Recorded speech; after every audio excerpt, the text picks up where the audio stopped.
California Cadillac dealers right here on Valley Sports. A beautiful Southern California evening. Angels are back at home, kicking off the final 6-game homestand of the year. It all gets going tonight against the Oakland Athletics. Here's on tap for the next 30 minutes on this very big show from the Big A. Yes, it's the final homestand of 2022. Erica's going to talk with prospect Logan O'Hoppe, who is in the house, and history being made around the major leagues. That and much more happens right here, right now on Angels Live. Welcome outside the Big A, underneath the hat, Ken French alongside Halo Hall of Famers Tim Salmon. That is Garrett Anderson. 9 games left, gentlemen, in 2022. 6 of those starting tonight here at the Big A. Let's kick this off talking about the fans. GA, what can the fans expect here in the final 6 at home, the final 9 of this regular season? I can expect to see the things that they've seen the last few weeks. The guys have been playing really well, and you might get an opportunity to see some young players moving forward. What are the fans going to see? Hopefully they're going to see, like you said, some of these young guys out there going out there, pushing for their playing time next year, their spot on this roster next year. If you're a veteran guy right now, though, it's very tempting. It's very I was going to ask you that, but I didn't want to go there. It's very tempting. Everybody's got their vacation plans set, but I think it's very important as a veteran guy right now. You got to have some kind of mental 10-day goal right here. It's like a milestone. Hey, I'm trying to get 90 RBIs, 100 RBIs, trying to get to 40 homers, whatever it is. You've got to find that, because it's way too easy. You're going to start packing bags at home, coming to the ballpark, going, get this game over with. We were on some bad teams back in the day. I know what that's like. Yeah, but bad team in '99. I remember talking to Daryl Miller about it. And he said, and it was that was a mess year. And we had a talk in the dining room, and he said, you know what, Garrett, you have a responsibility to the fans to go out and play. Yeah, that's so like you're getting paid, and you have to go all the way to the end. And I'm like, I've always remember that. Do you know who's going to go all the way to the end? One, Shohei Ohtani, of course. Now, he's got 2 more starts to go. He needs 9 innings to qualify as a pitcher this season. Guys, it's been incredible what he has done. He's kicked up his game, especially since the All-Star break. Tim, Shohei, we're not going to get this AL MVP thing for a couple days when he hits the mound on Thursday, but he could have over 200 strikeouts and 100 RBI. I mean, the territory he's going into is uncharted. It's uncharted. It's amazing. I mean, this is definitely one of the players, I guarantee you, he's going to be laser focused the last 10 days. He's got to get his 9 innings in, like you said, to be a qualifying pitcher. Hey, he might be able to get 2 wins out of that and end up with 16 wins. 16 wins. Can you imagine a guy with 16 wins, 35-plus home runs, 100 RBIs, 200 strikeouts? He's making a huge case for the MVP, but I know importantly for him to go out there and get those 9 innings and get those last 2 potential wins on that board. I mean, 16 wins, when you talk about maybe 12, he had 12 starts this year that probably should have won if he was playing on a better team. Yeah, it could have been up to 20 wins. We could have been talking about that. But one thing, too, is 94 RBI. He could get 6 more in 9 games. Have you ever seen someone from a distance, GA, that's as focused as one Shohei Ohtani, whether it be on the mound or at the plate? Sure, Tim Salmon. Just every day. No, but all kidding aside, what I've leaned on and watched all this year, we know the numbers, we know all that. It's just, what's his conditioning like? I mean, I played with Mark Langston and Chuck Finley, and these guys work so hard in between starts. Where does he have the time? So to be able to, and they're starting to talk about it around the league, how this guy can run out there every day, play, then go pitch, and then start playing again. I just can't fathom. I don't know how to evaluate it, and they're going to have to figure out a way to do it. He's out there. I always laugh. He's breaking up double plays as a starting pitcher. I mean, he's beating them out at first base. This guy's amazing. And again, you're right. I mean, just the workload that he puts in, he's got to be the most exhausted guy when you get to that finish line. But without a doubt, he does something. He's phenomenal. He's something that you don't see really in any sport out there. I mean, to be able to do what he's been able to do, it's just been fabulous to watch. The season not only he's had this year, but the one last year as well. He wants to win. You can see that. But, GA, you can also see that he wants to win this AL MVP. I mean, he wants to be the best he can possibly be, and there's no way a Shohei Ohtani could mail it in. And he should. I mean, the stuff that he's done over the year, it just blows my mind. And we can go many different directions on how to evaluate him, how to evaluate the guy in New York. And I'm not being biased. I'm just being truthful as a former player. He has the edge way out over the guy in New York. I'll say one thing. He may not end up winning the MVP because there's just a lot of bias. And if you hit 61 homers, I get it. But here's the thing. And from Major League Baseball, from the commissioner's standpoint, there's not another player in the game that's most valuable to the game of baseball right now than Shohei Ohtani. I will say this, and we'll talk about the MVP race in a couple days, but Judge is chasing history. Shohei is chasing Shohei Ohtani. Okay, let's talk about Mike Trout, another guy that's having a heck of a year. Yes, GA, he had some injuries, missed those 30 straight games with that upper back injury, but since he has been back, 13 homers, 26 RBI, hitting 296, and this, as a player, this is how you want to finish a season going into the offseason. And I knew he would get back to doing, I don't know the numbers that he would have put up since coming back, but I knew once he got healthy, he was going to be able to be Mike Trout. He's in the middle of his career, and he's getting back to doing the things that he normally do. We see a lot of balls going to right field up the middle now. He's not trying to pull everything. The things that he pull are off-speed pitches. One thing about Mike Trout, you got to go back and think, he's had some injuries the last couple of years. Last year, missed most of the year. This year, those big injuries. I'm telling you what, to go out there and hit 37 homers, he's probably going to, he might be able to get to 40. That is a tremendous year coming off. Really some injury-plagued years the last couple of years. And for him, he's back on track, back in that MVP discussion. You kind of weren't talking about him the last couple of years because of COVID and then with the injuries. So it's nice to see him back to that level of play that we all have come to expect to see him play at. Yeah, 7th season with at least 30 home runs for Mike Trout. We'll see how strong he can finish in the final 9 of the regular season. Both of you gentlemen mentioned to me when we talked about what can the fans expect here in the final 9. Got some young guys trying to get themselves some jobs, right? One of them, GA and Tim, both of us, we've talked about Luis Rengifo at length, but he deserves everything we talk about because you go back to June 21st. GA, he was hitting 205. Yeah. Since then, he's hitting 298. Yeah, and he really, if you look at his stats before that, he's been up and down, very inconsistent player. But it goes to show you that some players, when you give them an opportunity to play every day, I think I'm a little bit surprised about the power he's displayed. I mean, he's showing occasional power now. I mean, you don't look at him as a power hitter, and he can play the 3 infield positions. Here's the thing. I think Rengifo, the thing that's most surprised me about his game, actually, we're talking about Soto right here. I don't think there's enough body of work to really understand what kind of player he's going to be. Now, his numbers for the minor leagues have translated. He doesn't look like he's been overly, impressed or whatever.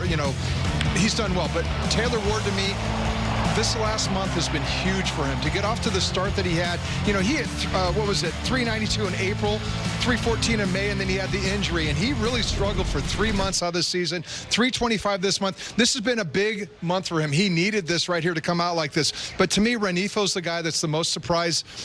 When you look at the season, he's the guy that I'm kind of going, you know what, you're putting his name in ink next season for sure. I mean, Taylor Ward, you are too, but Rengifo, to me, the fact that what he's been able to do from the right side of the plate against left-handed pitching is just phenomenal. I mean, the guy he's hitting 331, 10 homers. I mean, that's really uncalled for a guy that gets a bulk of his at-bats on the left side of the plate facing the right-handed pitchers. To me, he's the one I've been most impressed with. GA, what I want to get from you is you got Ward, you have Rengifo. These two guys playing every day for the most part for the first time in their careers. When you coming up as a young player get to experience that grind, that 162, I know Ward's had some injuries. What is that like when you get to September, especially the last couple weeks and trying to I got to find an extra gear? Yeah, so my first year was 95. So we only played 100. I only played 106 games that year, but I call my first full year was 1996.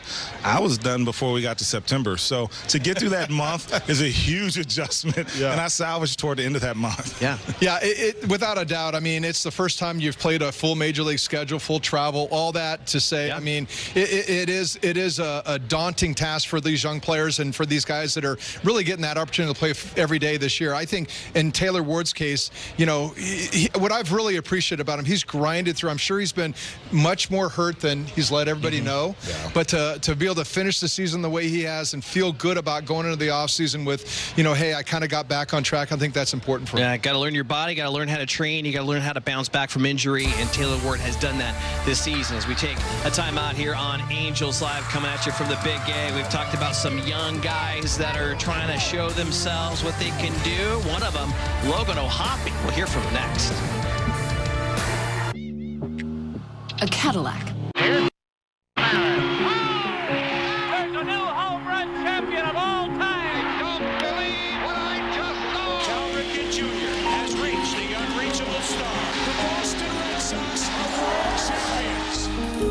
welcome to the first night of MLB Network. That ball is gone! It is caught! Oh, what a catch by Trout! The Cubs have finally won it all! The Atlanta Braves are world champions!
California Cadillac Dealers Halos back at home for the final 6-game homestand of 2022. Oh, the kids are out.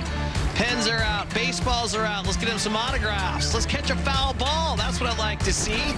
He's welcome back under the hat and outside the Big Egg, Ken French. That is Tim Salmon and Garrett Anderson. Some good news. We got lots of good stuff here. One of them being Anthony Rendon out taking live BP for the first time, trying to get himself back in the lineup, boys, before the end of the season. Of course, he's got to serve that 5-game suspension as well. But, Tim, when you look at an Anthony Rendon, he needs to face live BP. He needs to get back in the lineup before the end of the season. Yeah, this isn't just live BP. This is like off a live pitcher. So let me just clarify that. But, you know, they brought up a couple of A-ball pitchers to throw to him right now. This is huge. I talked to him today. He's going to get in the game. He's going to get in some games before this season is over.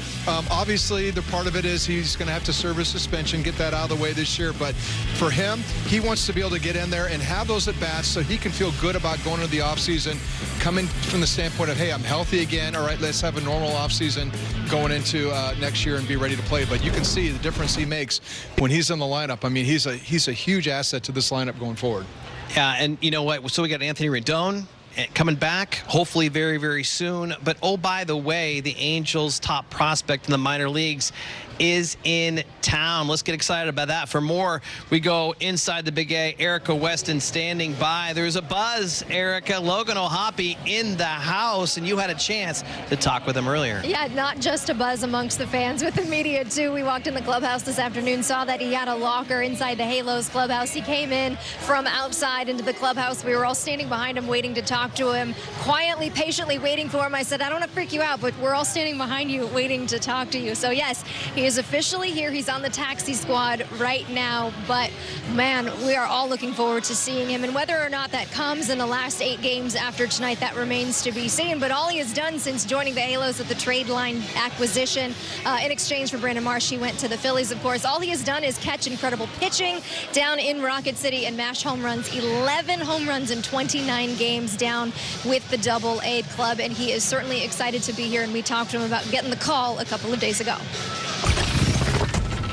I got the call a couple days ago, so I got a little time to process it, and it hasn't been as much of a whirlwind as I thought. But no, it's been great. I'm really excited to be here, and yeah, looking forward to learning a lot. You've been on quite a journey since you joined the organization. A playoff run for a team that hasn't had one. First playoff appearance for a team that, or for an organization that hasn't had one in the minors for quite some time.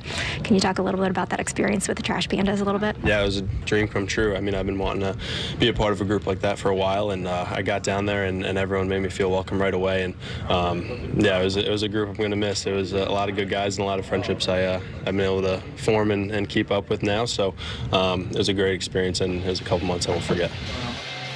What a valuable experience for him down with the Double-A affiliate for the Halos. So Phil Nevin says whether or not he makes his major league debut over the next week and a half or so, again, that remains to be seen. But his job right now is to be eyes and ears. He said he has already been talking to Max Stassi, Kurt Suzuki. Phil Nevin saying the reason for that being is so he can get familiar with the veterans on this team, get familiar with the pitching staff guys, so that once spring training rolls around next year, he's going to be pretty comfortable. But the future is bright as far as the catching position goes goes for the Halos. And Eric, when he walks in that clubhouse, there's a familiar face in Levon Soto from the Trash Pandas. And oh, by the way, those two might just be the first of many from the Pandas here in the upcoming seasons. Yeah, no question. And I think maybe we're underplaying just what a weekend that he had with Minnesota. That series against the Twins, I believe 6 for 11. A lot of extra base hits is in there as well. Really good on defense. Phil Nevin also talked over the weekend about how impressed he has been since Soto has made his debut, saying things really haven't sped up on him. Things are not, he's not overmatched for the moment. So yeah, things are looking really good as far as the talent that the Angels have down in their AA affiliate. Not to mention, you guys, all of the pitching that's down there as well, too. Yeah. Can't understate that. Yeah, Erica, thank you very much for that. We appreciate you getting that interview, standing in the line and getting it done. She's still one of those guys that she's talking about when it comes to pitching, but you got a guy like O'Hoppe, 22 years old. He was the guy that came over in the Brandon Marsh deal. There is certainly some buzz surrounding him. What are your expectations for him moving forward? And maybe, do you think we'll see him here coming up? Well, yeah, I mean, he's probably going to play at some point, this next 10 days, I'd imagine, since he's here. But I think, like Nevin says, you wanted him to be familiar, get familiar with the faces, the coaching staff, the surroundings, going to spring training with this new organization, really kind of hitting the ground running. I mean, this is a guy that hit 26 home runs this whole season. When you talk about when it was with the Phillies in AAA and then, or AA with the Phillies and with the Angels as well. So, 281 or 283 batting average, 78 RBIs, 26 homers. This kid can hit, but you know what? It's what can you do behind the plate? And I think this is a good opportunity for the staff to see him up close and personal and see what he has to, where he has to develop between now and maybe during spring training to make this squad next year. And G, when you look at the guys they have, the Stassi and Kurt Suzuki, who's calling it a year at the end of the season, it is, or should I say, how important is it for him to pick their brains and get as much information from them as he can? And that's all he should be doing for the rest of the season, is trying to gather as much information as you can about the pitching staff and what it's like to catch in the big leagues and what you have to do on the field and how you have to really be the general on the field and command the game. So he's got a lot of work to do, but it's nice to see a guy come up that's touted like he is, and he has the size that he has and the strength, and he's not just, a guy that they're hoping that's going to do well. He looks like he has the frame to do well. Former 23rd overall pick by the Phillies back in 2018. He has turned into the #1 prospect of the Angels, and as of now, he is on the taxi squad. As we take another time out here from Angels Live outside the Big A, we're going to look around the league and see what kind of history is being made. Is the guy in pinstripes, has he hit 61 yet? We'll find out.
Fletcher here alongside my guys Russell Dorsey and Joshua Perry. We have a great show coming your way here tomorrow. I'll be joining you live from Wrigley Field where the Phillies are trying to lock up a wild card spot. And I'll tell you which players deserve some more love when it comes to the Heisman race. Plus, we're going to get you ready for a packed night in baseball. It's all coming your way right here on your local Valley Sports Network. We'll see you then.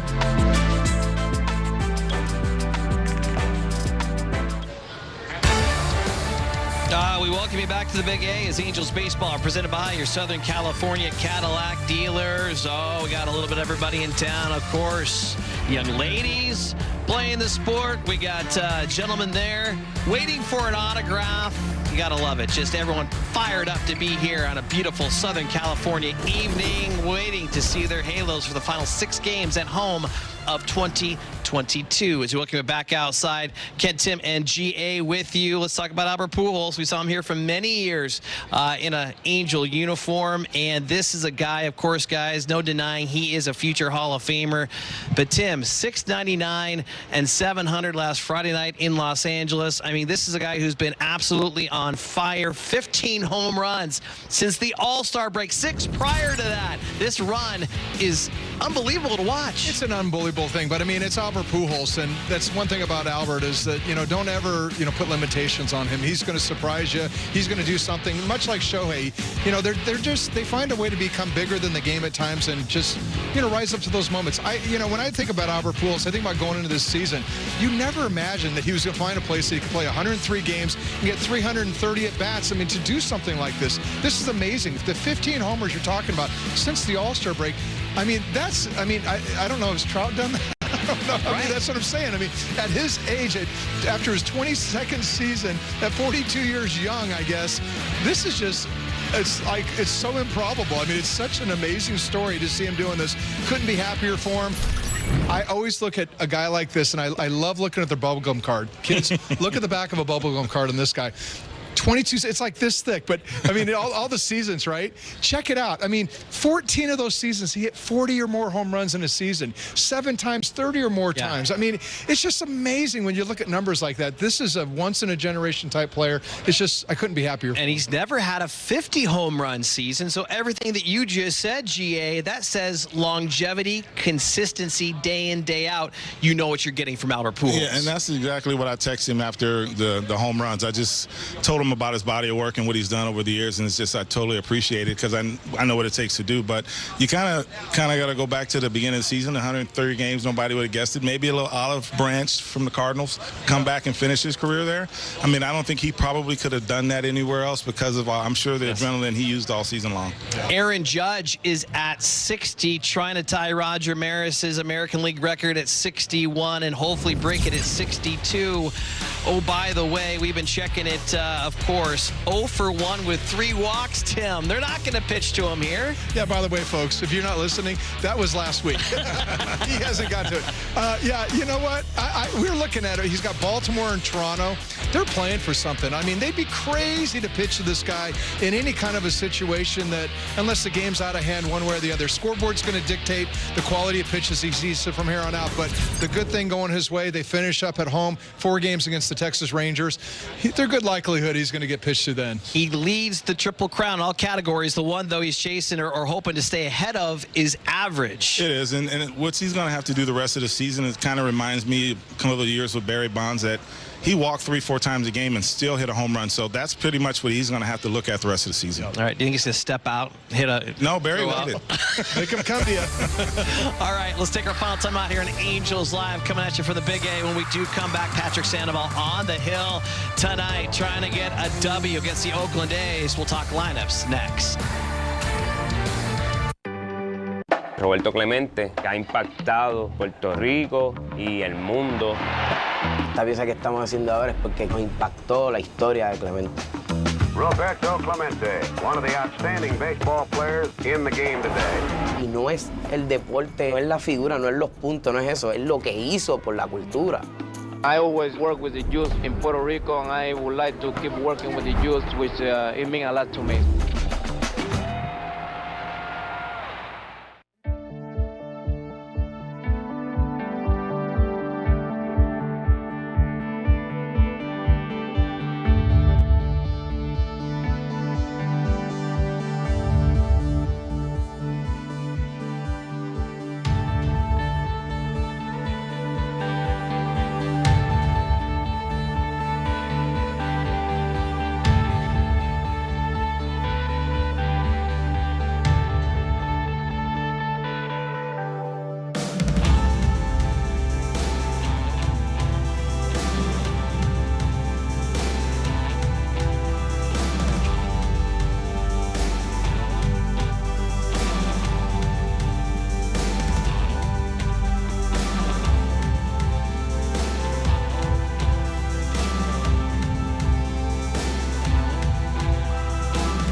Angels win at home. Fans can redeem free medium fries with a $1 minimum purchase at participating SoCal McDonald's. Download and register on the McDonald's app.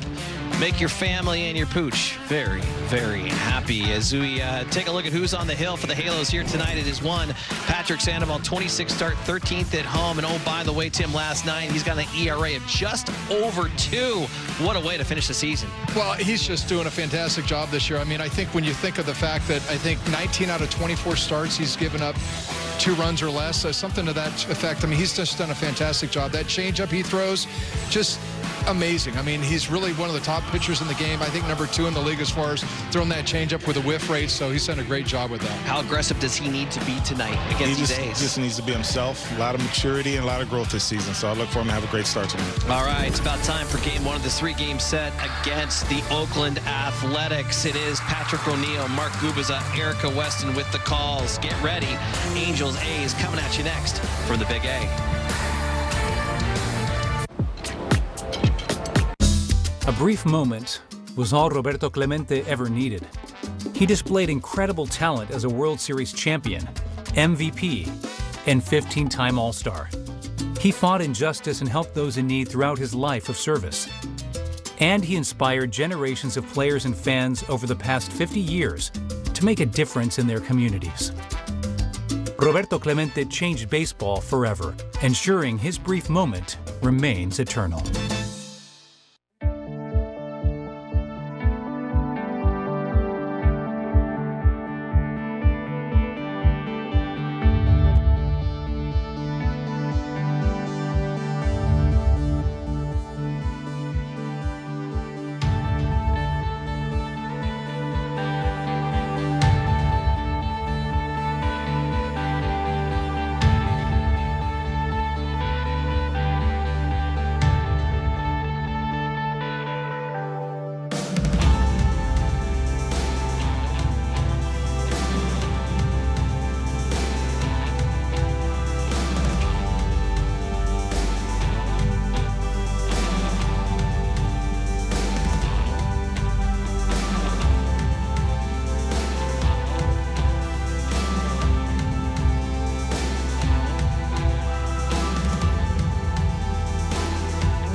LA, Valley Sports West, the heart of the fan.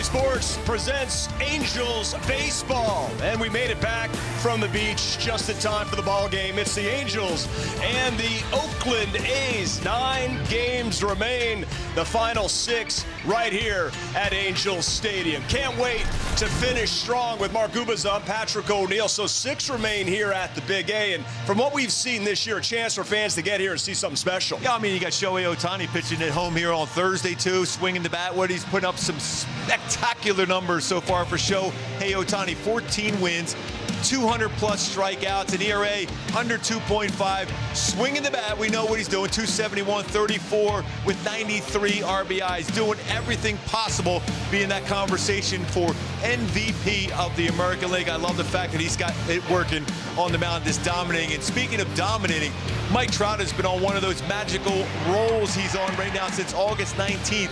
664 slugging percentage, an OPS over 1,000, 13 home runs, 26 RBIs, 37 home runs on the season, looking to get to that 40 mark by the end of the year. So Mike Trout is on fire. Reed Detmers, what he did early in the season, you go back to May 10th, threw a no-hitter, punched that tube. He's a ground ball machine. I love the energy he had. Also threw an immaculate inning where he had everything working. He had the breaking ball going against Texas, but he also threw with fastballs, and Jared Walsh hits for the cycle doing it. We know what he can do with a glove, but to be able to hit for the cycle, all those magical moments. 9 games left, hopefully with the 6 games here at the Big A. Detmers on the mound here also. We'll have some fun here in the end. Patty, yo! I can't wait. And tonight, enter Sandman. That's because Patrick Sandoval is on the hill. He's got great numbers against Oakland. In fact, go back to his last 8 starts. Simply fantastic. We'll break it all down for you. Lineup's first pitch, all coming up right here on Bally Sports West.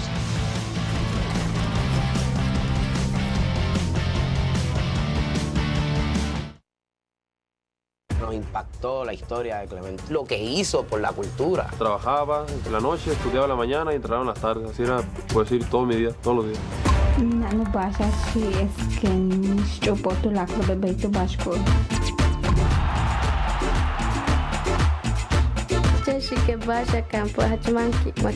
Si tú tienes en tu corazón sembrar deporte en alguien, puede cambiar la vida a quien sea.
against the Oakland A's. They'll have 2 starts left on the season, including tonight. Then tomorrow, it's Michael Lorenzen. Looking to continue that outstanding pitching since he's come back off the IL. And then make plans right now, because Thursday, it is showtime. Shohei Ohtani on the phone. Don't change that channel, because it's the changeup of Patrick Sandoval that will draw you to this one. First pitch is coming up. A brief moment was all Roberto Clemente ever needed. He displayed incredible talent as a World Series champion, MVP, and 15-time All-Star. He fought injustice and helped those in need throughout his life of service. And he inspired generations of players and fans over the past 50 years to make a difference in their communities. Roberto Clemente changed baseball forever, ensuring his brief moment remains eternal.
Getting ready for his 26th start of the season and his 3rd versus the Oakland A's as the final homestand gets underway here at the Big A. Look at these numbers. 2 or fewer earned runs each of his last 9 starts. A chance for him to finish the season with something special. Yeah, I mean, he's throwing the ball well. We know how effective he can be with his secondary pitches. But my go-tos for Sandoval to continue this really good stretch. He is on those secondary pitches.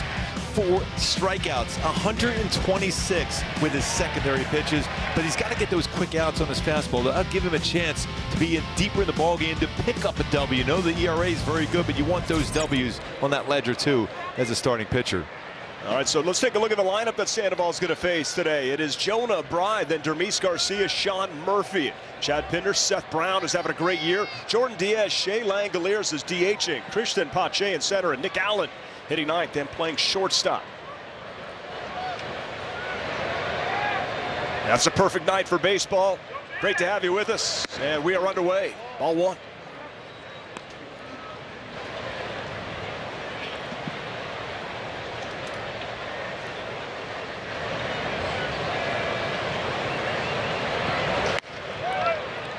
Warm night, 84 degrees. There's a lot of guys in this lineup for Oakland who are generally going to be swinging at the first pitch, but not close enough early on for Sandoval. You got to get right back into the count here. Usually you get back in there with that little 2-seamer. The 2-0. That's lifted towards center field. Mike Trout drifting over. And on a 2-0 pitch, Bride flies out, and we have 1 down. The defense, the rest of the outfield is Joe Adell. You saw Trout and Taylor Ward in right. 3rd to 1st on the infield is Matt Duffy, Levon Soto, Luis Rengifo, and Mike Ford at first. And Matt Thaiss behind the plate. Joe Adell out in left field, making his 52nd start out in left field. 4 outfield assists this season for Joe Adell. 16 Angels have played left field, but Joe Adell has been solid in there. His defense has improved dramatically from the beginning of the season. What we're seeing right now, a lot of extra work on a daily basis for Joe Adell. That's great to hear you say that. because I know it had been a struggle for Joe defensively. Saw him today. He's just in great spirits. I think everybody, the attitude here, Gooby, happy Gooby Tuesday, by the way, to everybody out there, my partner included, is finished strong. Yeah. Coming off that series win in Minnesota, a day off, able to re-energize, knowing you have 9 games left, 6-game homestand to do some magical things for the fans here at the Big A. Sandoval ahead of Garcia, 0-2. Change up. First changeup he has thrown. Sometimes that's I mention it so often, it's a field pitch. He just kind of muscled that one up. He just got to stay back. He usually makes a quick adjustment and he'll come right back with a changeup again.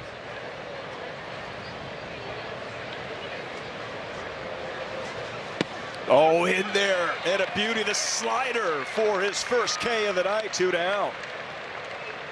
Had him thinking off speed, got a good hard slider at 87.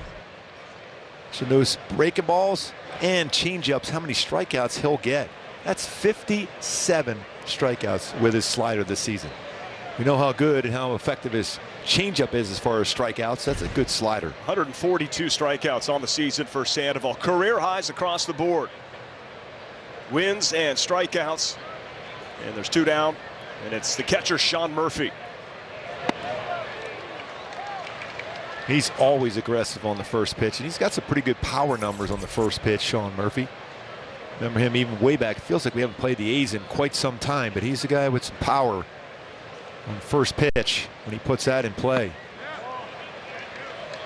No swing.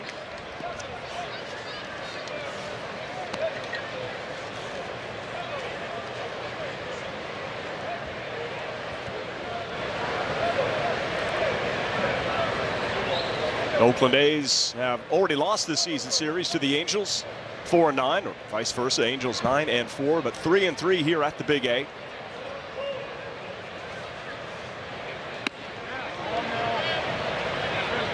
Again, no swing. Keep checking with Stu Sherwater, first base. Home plate umpire and the crew chief tonight is Jeff Nelson. I'm not so sure he went on that one. The one before looked like he went on.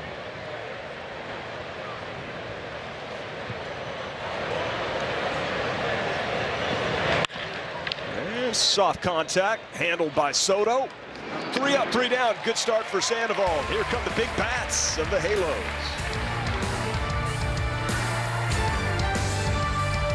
Hi, I'm CC Sabathia. If Win Reality was around when I was pitching, I would have hated it. But my son Carson's a hitter, and I don't pitch anymore. So I love Win Reality. Dad, the camera's over here. Be ready for real. Win Reality. Hi. We're Warby Parker, and we're all about making vision care convenient. That's why we developed the Virtual Vision Test app. Use it to renew your expired glasses or contacts prescription from home with your phone in about 10 minutes. If everything looks good, a doctor will renew your prescription for $15. It's as easy as reading the eye chart at a doctor's office, except you're at home, on your phone, like you probably are right now. Download Virtual Vision Test today. It's me, the summer breeze. I just flew back into town.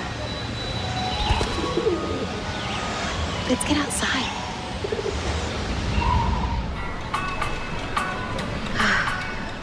Much better.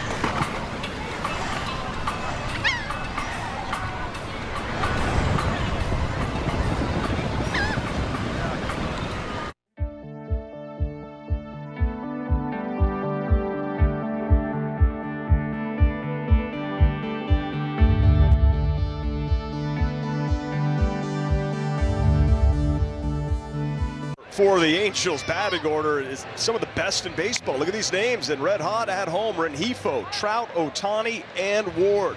Followed by Ford, Duffy, Thaisadel, and Soto playing short, hitting ninth. Great series for Trout and Ohtani, a series win. in Minneapolis against the Twins. They were 9 for 25, and tonight local lad James Kaprielian on the hill. And he's throwing the ball really, really well in his career versus the Angels. Local guy, 3-1 with a 1.93. My go-tos, though, to change that around and have success is don't miss that middle zone fastball. He's given up some home runs, 10 of them versus his fastball, and success versus his changeup. 320 batting average with a couple home runs when you use that big part of the field on his changeup when he makes a mistake with it.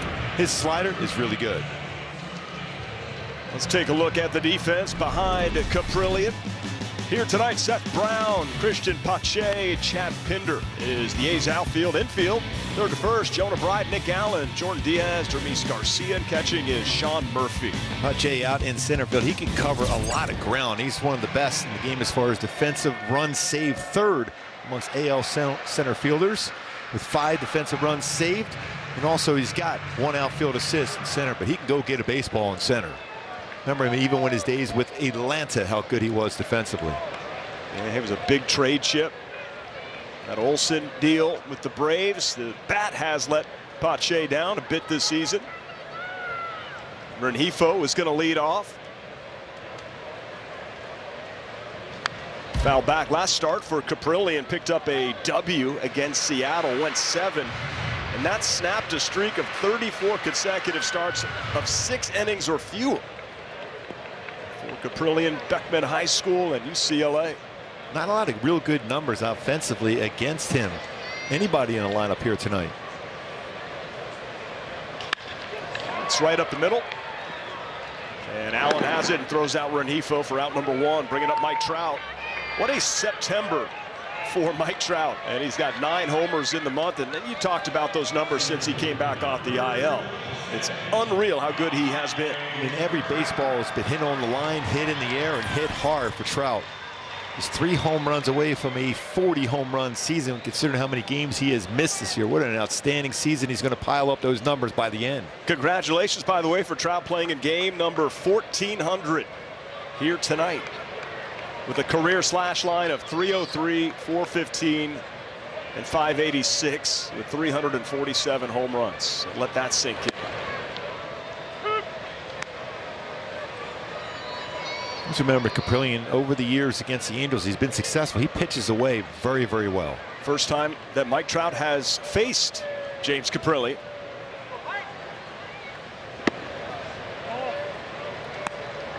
His fastball 92-97. Does about 55% fastballs. He'll throw a slider, curveball, and changeup.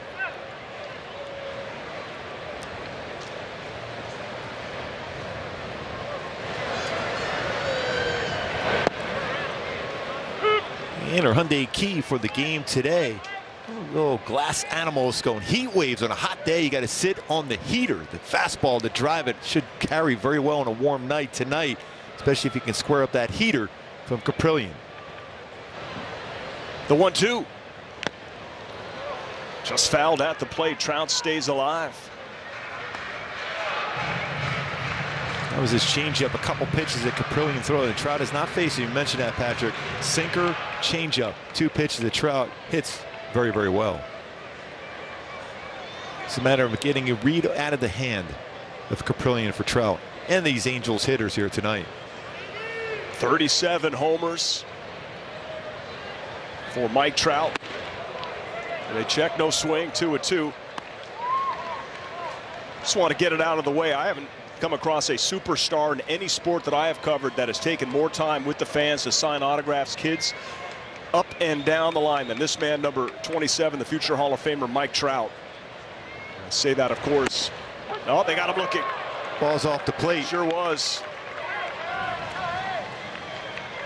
Just say that in regards to the tweet that showed him somehow passing up some autograph seekers. That's not Mike Trout.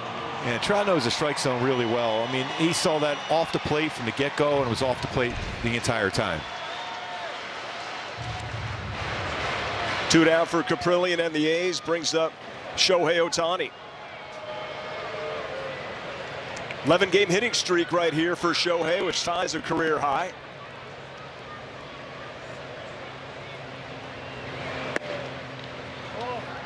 Shohei has seen so many changeups this entire season.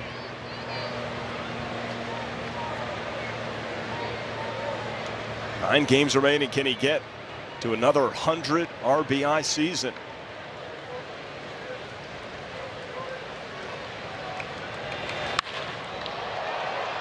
Even his foul balls just have a louder sound to them.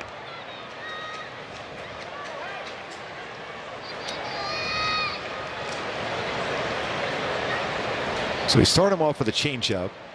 After a fastball there, you wonder if he goes back to another changeup or he goes backdoor slider.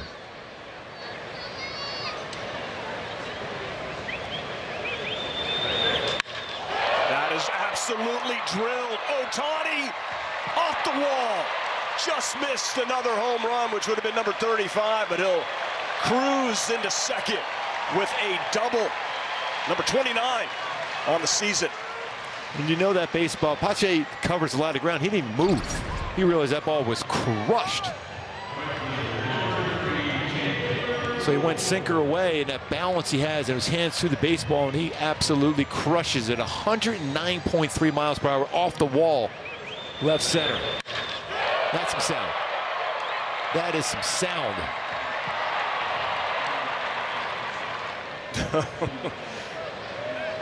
That is now 69 extra base hits for a guy that's won 14 games on the mound and punched out 203. 69 extra base hits. It's a season way better than last year when he was the unanimous MVP. Unbelievable. If we could somehow mic up the wall when the baseball hit it, it would have sounded like, ugh. And that's a part of the ballpark. Generally, you're going to see that go out for a home run. 22 other major league ballparks, that's a home run. That's really deep here in that part of the yard here at the Big A. And that's one of the things that's not talked about a lot. This stadium right here is not a great home run ballpark. Taylor Ward lifts that. I mean, he just missed driving that out of the yard. Seth Brown, reaches back and makes the catch. That's that kind of twilight sky, but another look at this swing. Where he caught that baseball out in front on the line. Take control of your health by boosting your force field, the immune system. With the Aura Ring, you can listen to your body's signals and raise your defenses.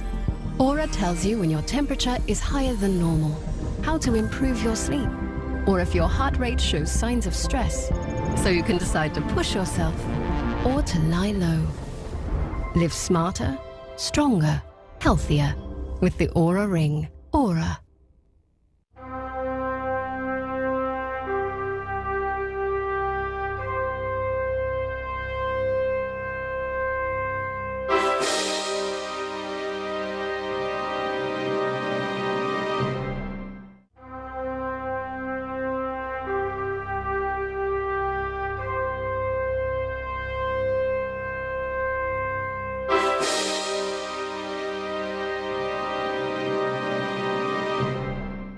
The Game Time app, I paid 60% less than this guy. What? And it's not just sports tickets. It's also concerts. Performances, too. Oh, come on! Download Game Time. Last-minute tickets, lowest price, guaranteed.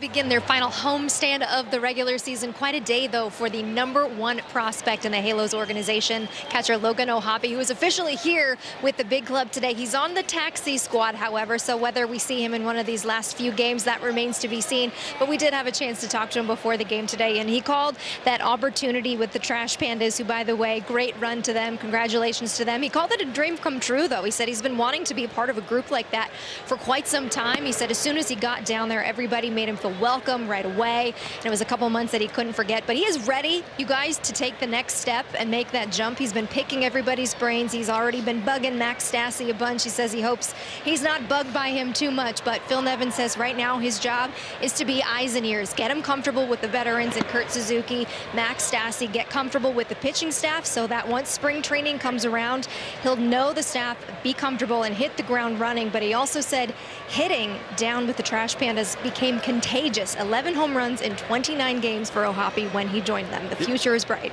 Yeah, that OPS, Erica, well over 1,000 at 1147, 29 walks. But as he told you in that big scrum, it's like mouth closed and ears open, right? Absolutely. He's here to learn and figure everything out, taking this next step.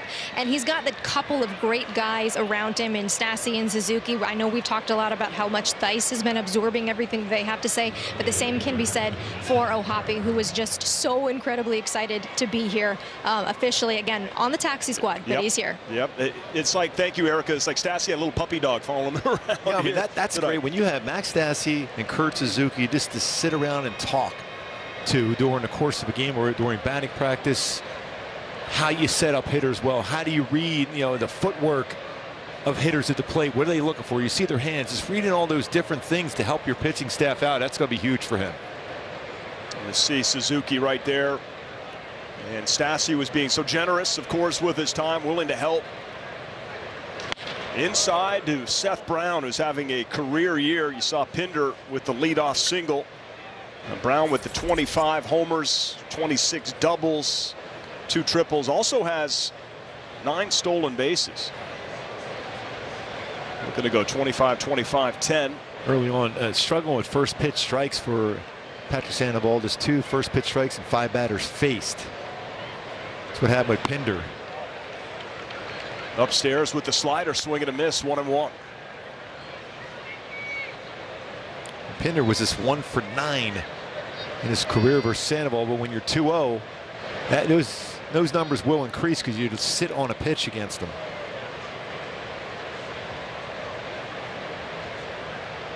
Halos overload the right side with the infield.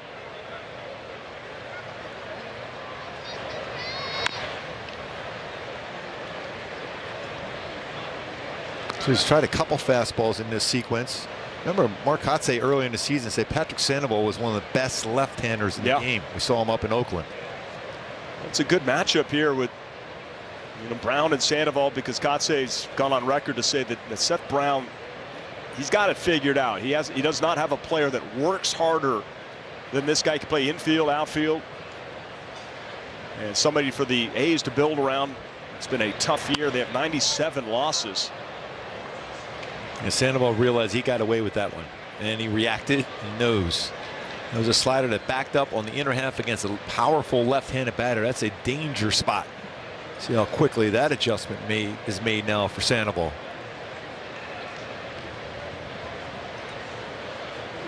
Well, he got away with it.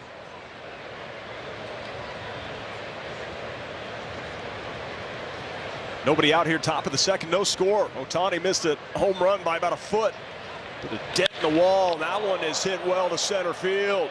But Mike Trout has room just in front of the track. Just allowed out, 1 down.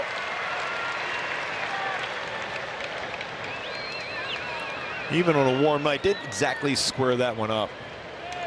A sigh of relief from the Sandman. It was down, though. That allowed him to get his arms extended. Trout plenty of room out in the outfield. So 2 pitches in a row. He didn't quite get his spot, but he did get an out. Let's see if he can get a ground ball double play. He's had 14 of them. Turned so far behind him. First time facing Jordan Diaz. Just getting his first taste of big league action.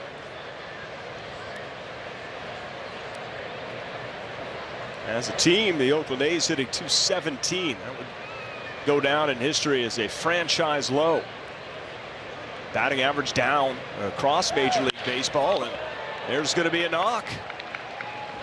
So first and second with 1 out, top of the second. Let's take a look at how Patrick Sandoval has gotten his strikeouts this season. Take a look at our StatCast. 3D powered by Google Cloud. Strikeouts 141 of them, 71 his changeup, 56 with a slider, 4-seamer, 11 sinker at forward. When you look at this secondary pitch, especially the slider and changeup, how many of those pitches are well out of the strike zone? The 4-seamer, upper part of the zone. The majority of the pitches are out of the strike zone.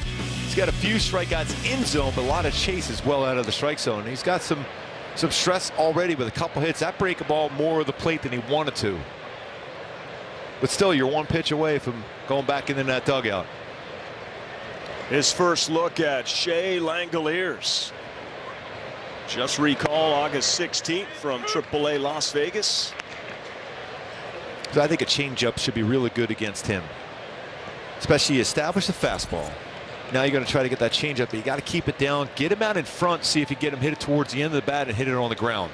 The word on Langoliers, he's got big time power to all fields. Pops that up. That's going to drift into the seats. So back-to-back fastballs.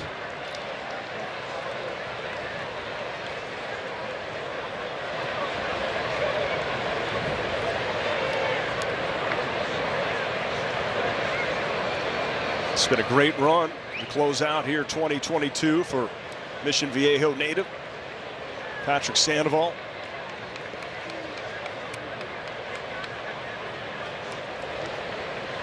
And when runners get into scoring position, that's when he really raises the level of his game.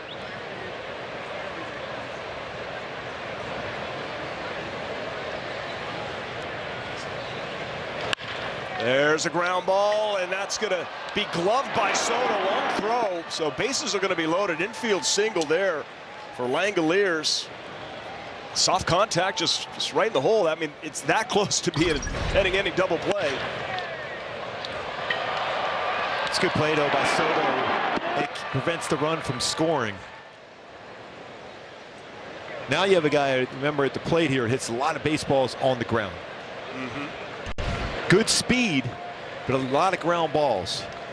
Well, here's the numbers that I was talking about. Runners in scoring position with Sandoval. This is the entire season.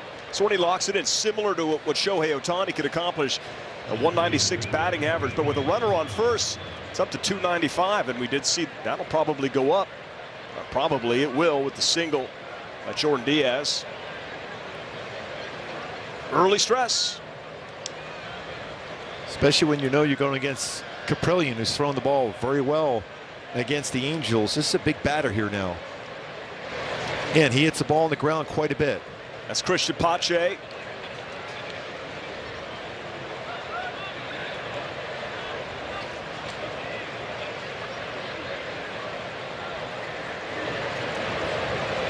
He's 1 for 5 versus Sandoval.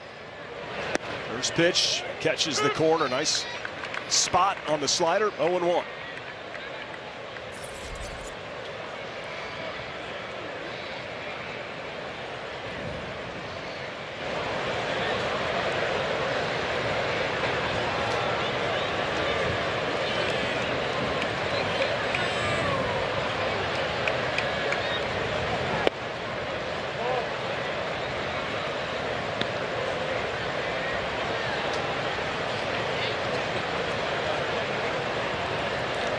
This season at 59.1% ground balls.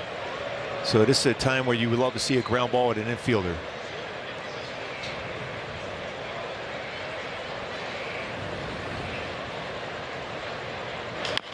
There's a ground ball, softly hit. Duffy coming in. The only play is at first. Not in time. Pinder comes in to score. Pache beats it out, and it's 1-0 Oakland. So 2 infield hits this inning for Oakland against Sandoval. And there's going to be no real play at the plate on that one. Especially going to be off balance. You see he's able to beat that one out. Good speed. He's always had good speed.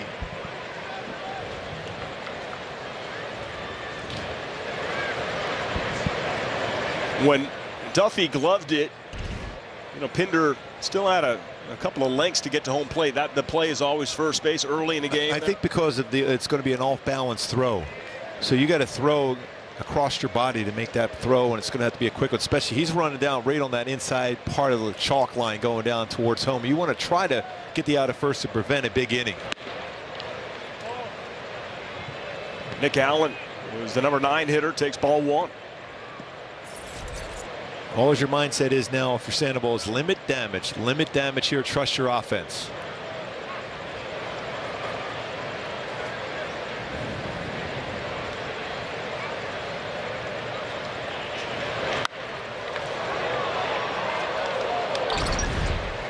So this would have been the tough play, off balance, and I mean, you risk throwing it away. I mean, look how he's close enough to the plate right there. It's going to be a very difficult one going down the line. You have to throw across your body. It's going to be a tough throw. I think that's the wise decision going to first base. And with his speed, though, it's always going to be a difficult play.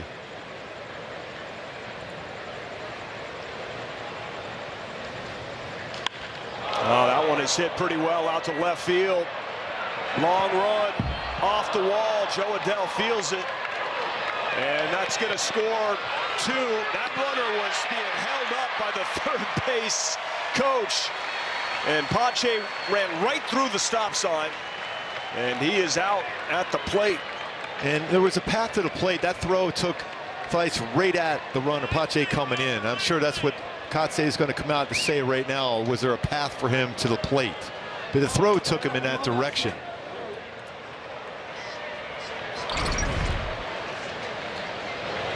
And so far, there's been some sliders thrown and haven't been able to finish off hitters real well. That's really well played by Joe Adell, getting in quickly to the cutoff man. You see that throw is going to take him towards that part of the plate. So you're not blocking home plate. That's the throw taking you there, and everybody just challenge that one. The call on the field is no blocking violation at the plate. Oakland is challenging the call. So we have a Nissan umpire review, but to your point, the throw takes Theis, you know, up the line. He's got to make a catch. That's where the throw took him there, and he's not blocking home plate. That's the kind of play right there. As much as Sandoval is struggling on this early part of the game, I mean, the throw's taking him that way. I don't know what more he could do. See, he's away from a path.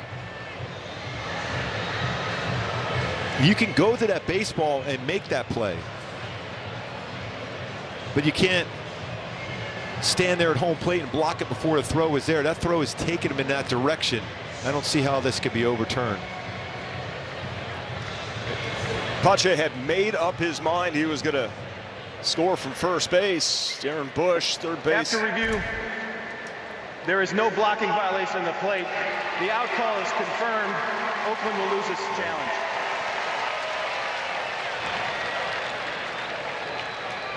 But 2 runs come in on the double, and it's 3-0 A's. That was really well done by Joe Adell and Ivan Soto to be able to get quickly in there, but fielded off the wall exceptionally well by Adell, picking up another outfield assist, giving him now 5 on the season. That could be a play.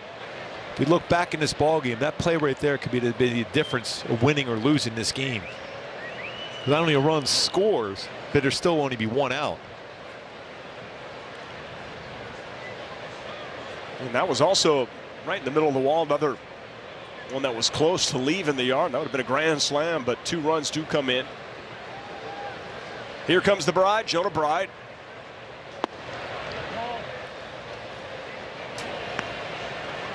Go for 1. Flight out to Trout to start the game.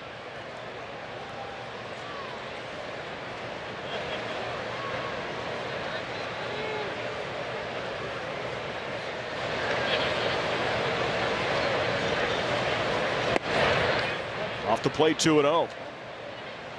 So getting ahead early, an issue for Sandoval.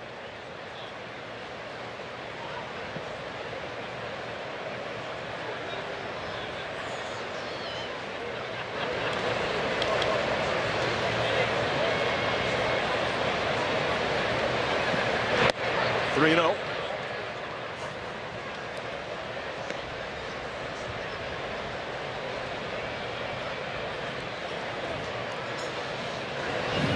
.11 pitches in the first 21 here. He had a pretty good swing his first at bat against Sandoval. He might be getting a green light here. Takes a strike, 3-1. It's really the only trouble Sandoval's had in his career versus Oakland. 6 career starts. Only 6 earned runs and 32 2/3.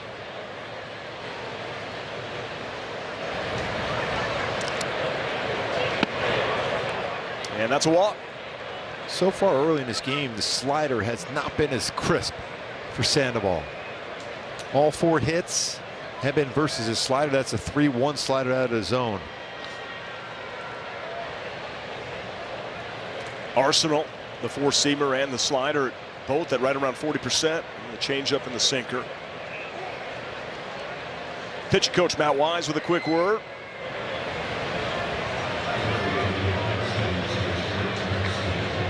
So far, just 2 swing and misses is something that you see so often. And he has 3 pitches he gets a lot of whiffs with, but just 2, both on a slider so far. This is already a big at bat here now for Sandoval and the Angels. For a pretty strong hitter here at the plate. Garcia struck out swinging his first time up. He was guessing the first pitch fastball, got a changeup instead.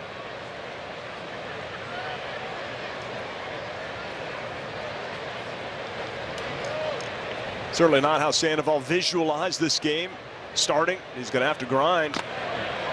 Off the mask, 0-2. That's another slider, a little bit more of the plate. You can see the frustration on that one because he knows how important that slider is and how good it has been.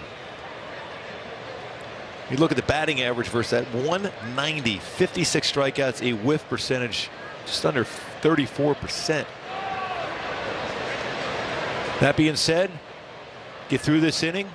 These are the games where you grow as a pitcher. You give up some runs, and the team comes back and scores you some runs, and you take a lead. So you just got to think, all right, this is my bad inning. I'm going to go from there. 5 hits and a walk so far here in the second. 3 runs in, trying to get out of it.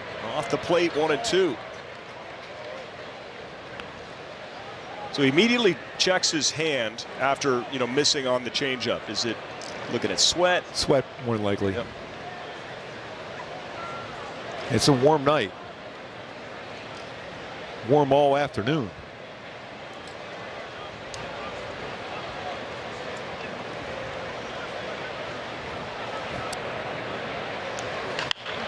Ground ball, Soto. Over to second, and the inning is over. 3 runs come in. Sandoval limits the damage right there and hoping for some offense.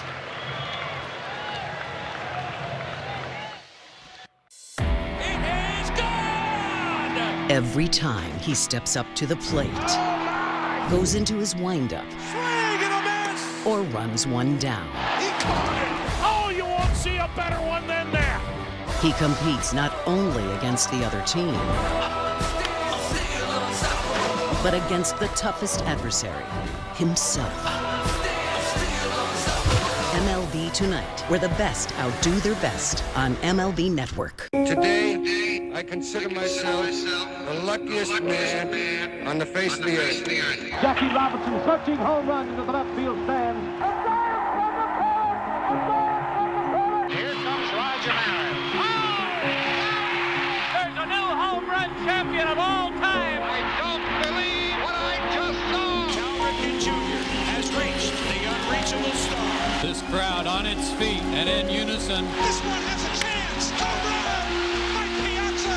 The Boston Red Sox are world champions. Welcome to the first night of MLB Network. Number 600 for Jim Thome.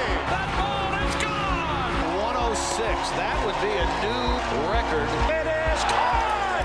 Oh, what a catch by Mike Trout. The Cubs have finally won it all. The Atlanta Braves are world champions.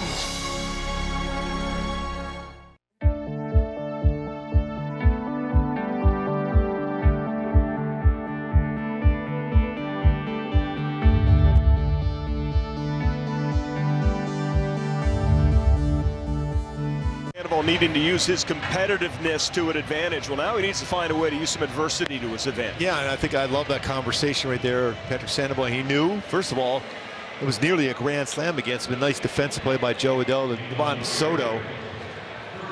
But it's a quick conversation, and he's looking at his hand after a pitch too. So you want to make sure that so far his changeup, he's only thrown a few of them. He hasn't been able to get it in the strike zone. That's the one thing you worry about. You see him looking on that index finger after he delivered the baseball, and you see Theis looking to see if something on that, because when you throw the changeup, you're going to have the seams on it, so you're going to put a lot of pressure on that middle finger.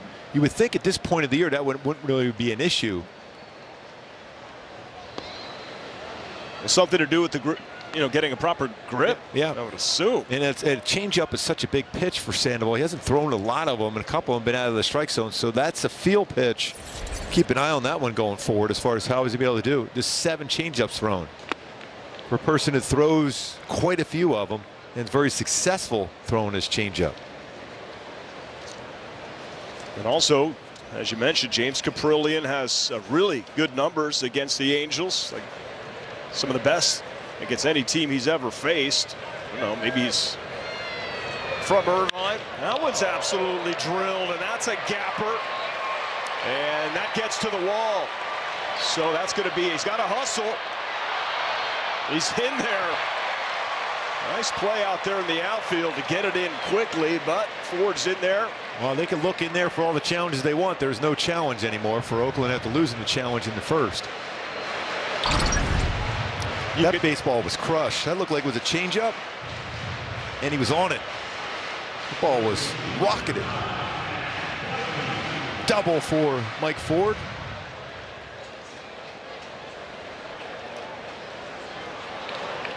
Halfway between first and second, he decided, oh. You see that quick slide in there. It was a quick tag, too. Just got the foot in. Nick Allen. It's already been busy in this game, Nick Allen. Yeah, Ford had to downshift from 5th to 4th to get in there. Matt Duffy takes strike 1. And you wonder if they had their challenge available, would they have challenged? That was pretty close. I mean, that is real close. See, lift up. Oh, he's that just a little disconnect. If that glove is still there.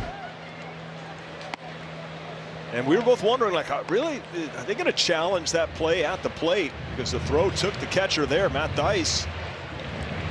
But as it stands, no challenges. Ford gets the double, and we move on. Chance to respond right back for the offense here. Matt Duffy at the plate.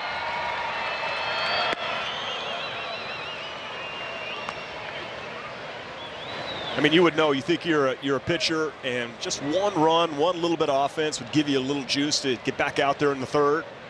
That's why this at-bat really is important for Matt Duffy and the Angels. At the very least, you need a good at-bat here, and he's one that will give you that good at-bat.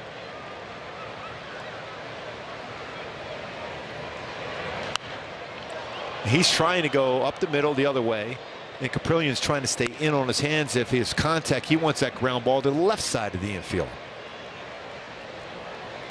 So more likely he'll see a slider now.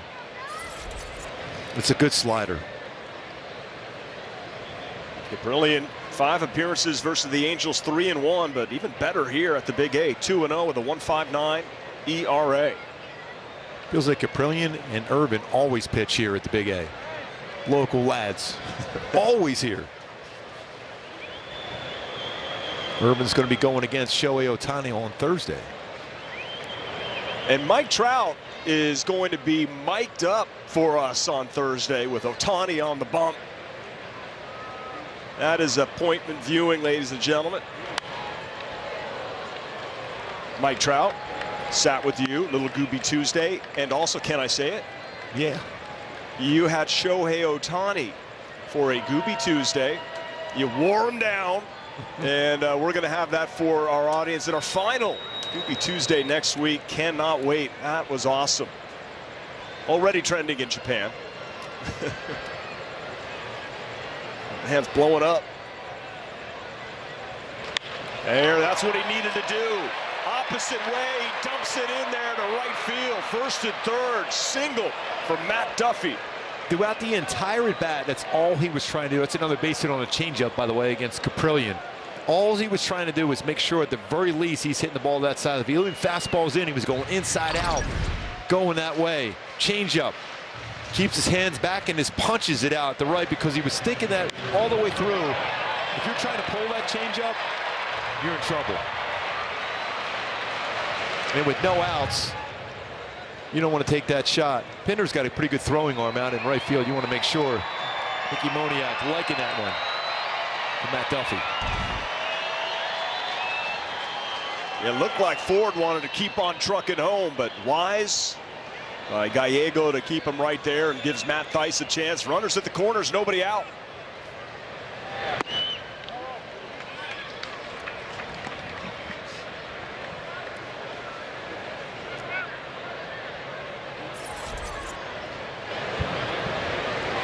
A lot of changeups by Kaprielian to left-handed batters. He's only about 10% changeup usage. He's throwing a lot towards the lefties today. Out towards right field. Is it going to get down? It does. RBI base hit for Matt Thaiss. Halo's on the board. It's 3-1. Still nobody out. That's why it was important for Patrick Sandoval to limit the damage, get through that inning, let the offense do their thing, and right away they responded right back. Little sinker that ran out over the plate. Good swing. Matt Thaiss, 6th RBI. Chance now for Joe Adell. Oh, we got a game. There you go. 2 pitchers with outstanding career numbers against their opponent, ERAs in the 1s. Hitters say, you know what? It's our time.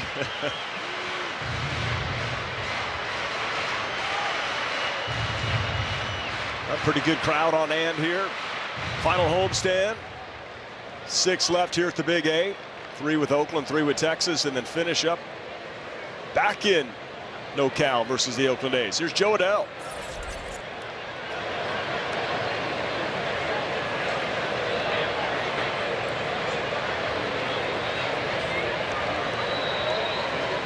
Oh for 2 in his career versus Kaprielian with a K.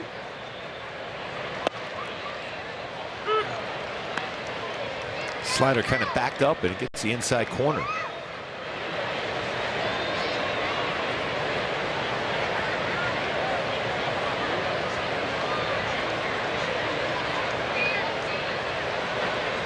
There's Duffy at second, Thaiss at first.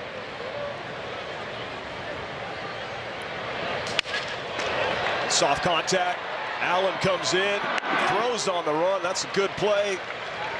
And Adell is out, runners advance. Well, that was a real nice play by Allen. Quick on the transfer, knowing how quick Joe Adell can get down the line, one of the fastest in the game.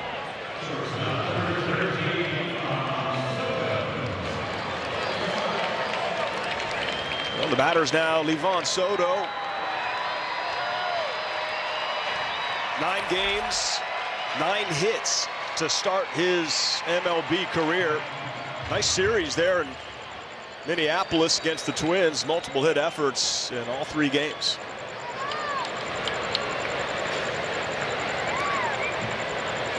We could tie this up with 1 swing of the bat.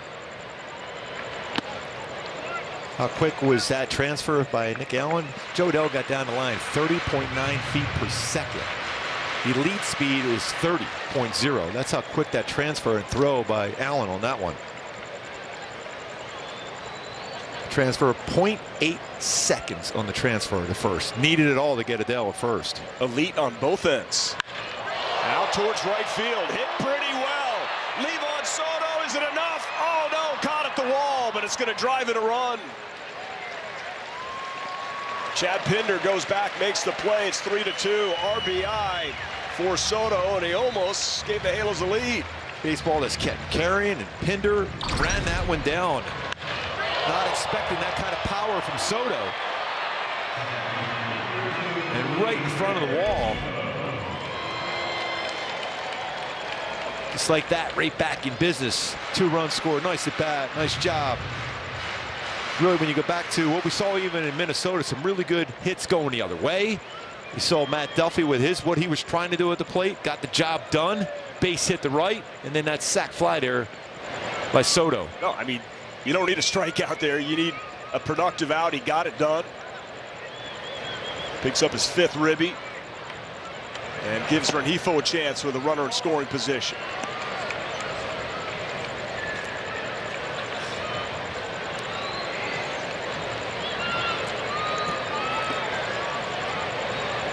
Rengifo has reached base safely in each home game against the A's so far.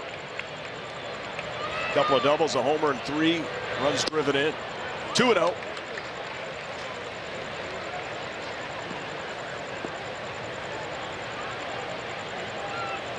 That runner at second base could represent RBI number 50 for Rengifo on the season.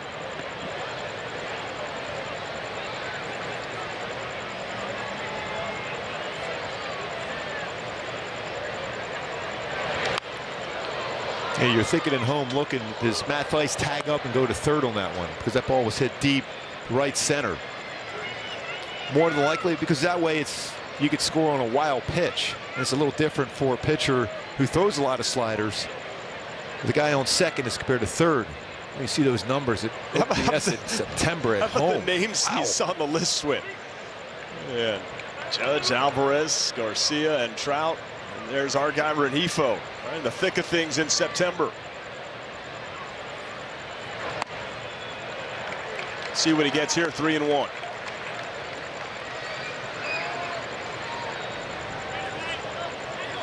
I mean, this is a big pitch. You got Mike Trout on deck. First base open. You're getting a fastball here. You got to believe you're getting a fastball if you're Rengifo.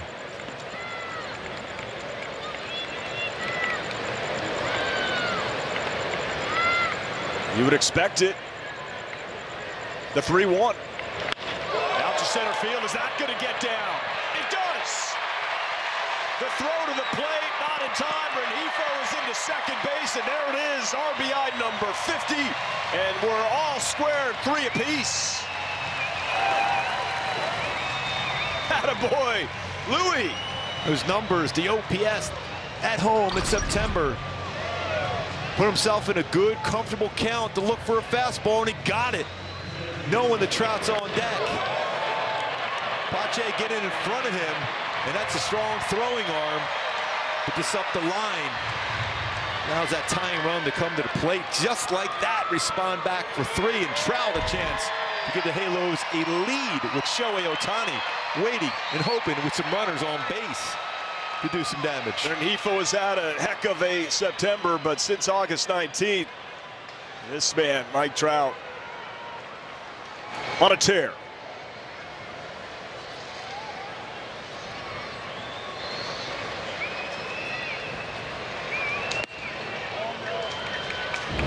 Most homers since August 19th. You got the Judge, Trout, Suarez, Albert, and Alonso.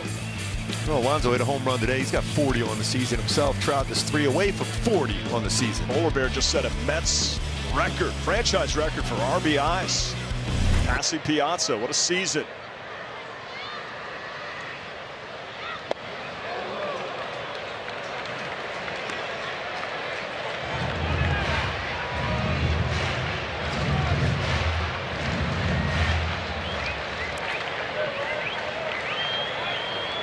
He has haunted the Oakland A's in his last 26 games.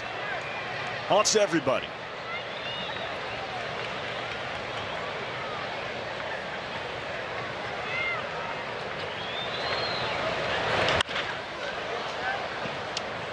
So sticking with the slider. Remember, he got him out on a slider that was actually out of the strike zone. He called him out on. Jeff Nelson behind the plate.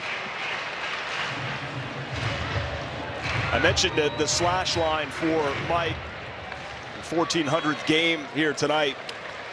303, 415, 586 with 347 homers. There's only 2 other players in the history of the game that have a slash line like that and at least 347 homers in their first 1400 games. The Babe and the Machine, Albert Pujols. That's it.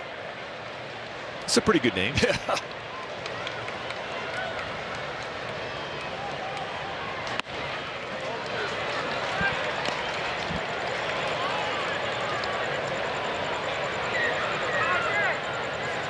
Hugging the rally monkey.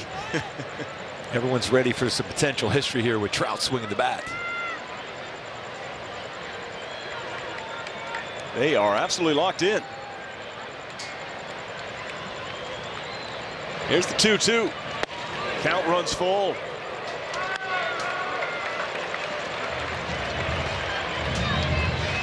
So first base open. Rengifo at second, and that man waiting on deck. He just missed a homer his first at bat. Ended up with a double off the wall. Well, everyone's got their cell phones working right there. Stand by, let me get mine ready.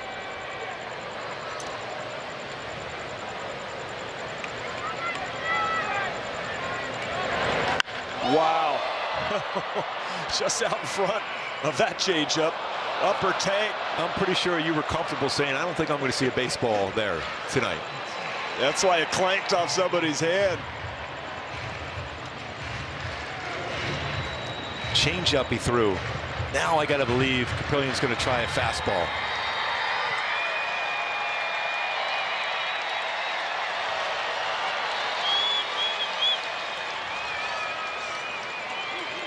First change piece of the at-bat from Kaprielian.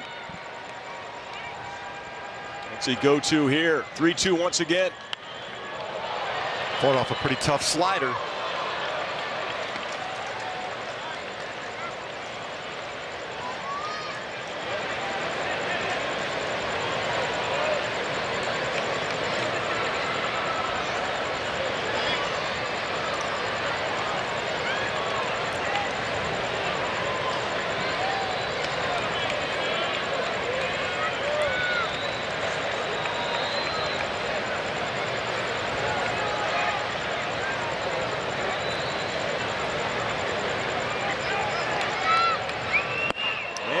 Trout swinging. However, Halos tied up at 3.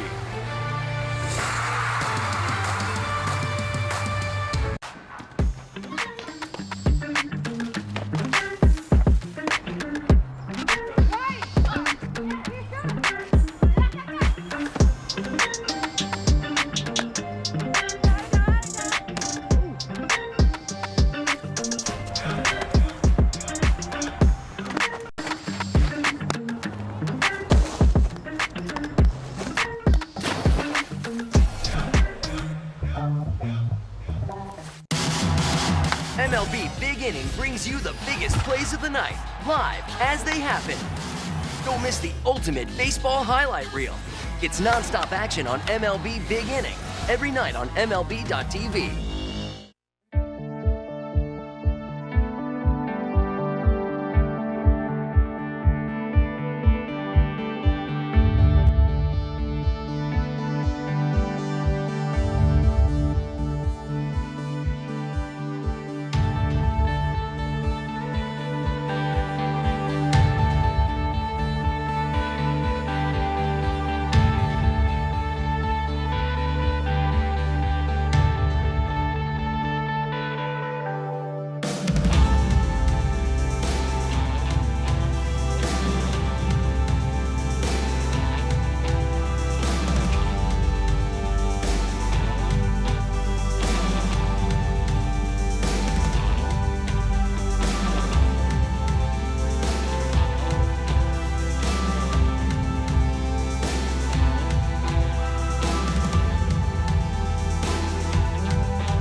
Has to feel like he just got a second chance. So let's take a look at our key player profile. Top American League ERA since August 1st. Minimum 7 starts. And you have Javier, you have Bieber, you have Ohtani, Verlander, and Patrick Sandoval with a 1.89. And since August 1st, almost 2 full months of pitching. Closing out, he's never been this deep. Pitching into September, this is only going to mean huge things for him going forward in his career. He's so strong in the lower half, and that's going to allow him to be strong throughout the season, eventually get close to that 200-inning plateau at some point in his career. But after that 3-run second inning, his offense ties it right back up. Now it's an opportunity to grow and put that 0 up and be able to put yourself in position to pick up a W. And you always remember with Murphy, he's a guy with a lot of power. 4 home runs, over 300 batting average on the first pitch. So this first pitch is important. Oh, and there you go. Drops that curveball in for strike 1. It's more like it.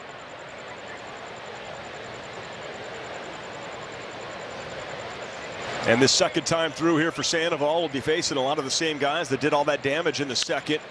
Ground ball, Duffy goes back on a couple of hops. That's going to be a long throw and a perfect throw to get Murphy 1 down. And you go back to the last inning on the slider, how many hits he gave up on a slider. There's a slider, middle part of the plate and elevate. Another slider, 86, 2 in a row, a lot of the plate, even though a couple of them weren't exactly squared up, but that one there too.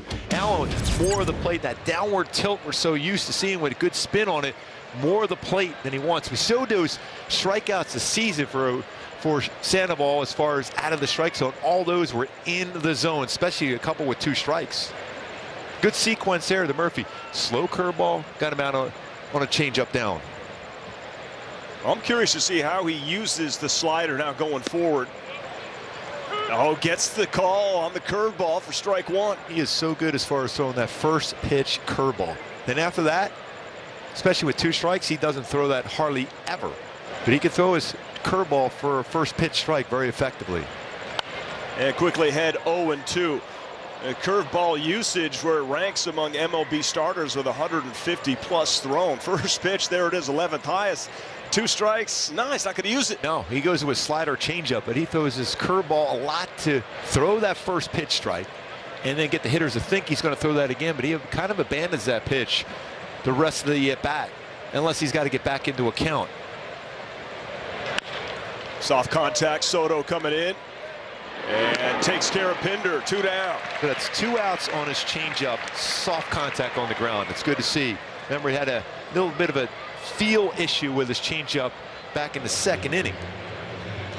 Will there ever be a conversation where the catcher or the pitching coach will say, listen, Gooby or Sandy, your slider's just not working, you don't have it, I don't want to use that right now? But if that's one of your pitches, that's why I always, I like to say this even at the high school level, even had pitching coach say the same thing. Use those 8 pitches you get in between innings, work on that slider. Don't just go out there, just go through the motion. That's the time where you might be able to get a feel for it, those pitches in between inning. Don't abandon a pitch, it's so important to you. Throw it in those warm-up pitches. Yep. I mean, Shohei Ohtani's always fun to watch in that. He just literally does his place catch. Doesn't do anything. Hey, by the way, 3 straight curveballs for strike 1.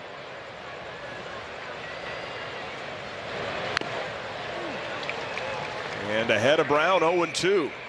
It is the time you want to look for that slider. Starts on the outside corner, break off about 2 baseballs off the outside corner. You establish the Brown, who's a very good hitter, even against lefties, that you can throw your slider for a strike. Now this is a non-strike, in my opinion, for him on a slider. See if he breaks it out. Maybe get a swing and a miss and a chase, but it's a good hitter. Seth Brown at the plate. He tried it. Yeah, he sure did. C.B. Buckner says no swing. Still, that was way out of the strike zone. He still almost got in the chase because the pitch before was in the strike zone.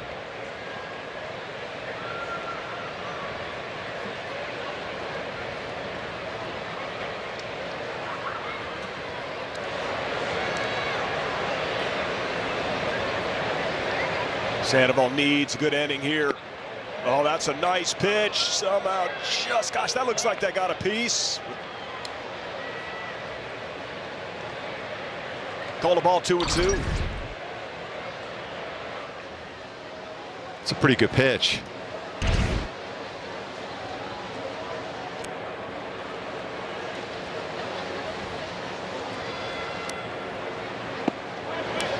Wow. He looked like he was lifting up to call a strike again. Another one borderline not called a strike by Jeff Nelson behind the plate.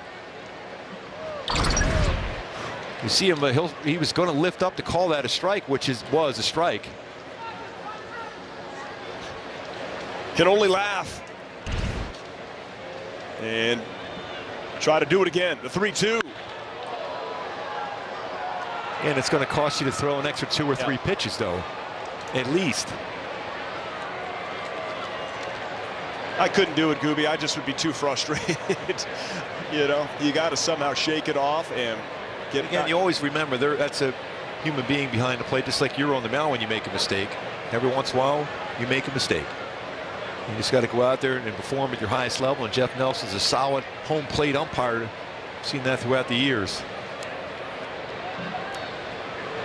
Swing and a miss. Sandoval gets Brown on that slider. That's a big inning for him. And guess who's leading off? That man, Shohei.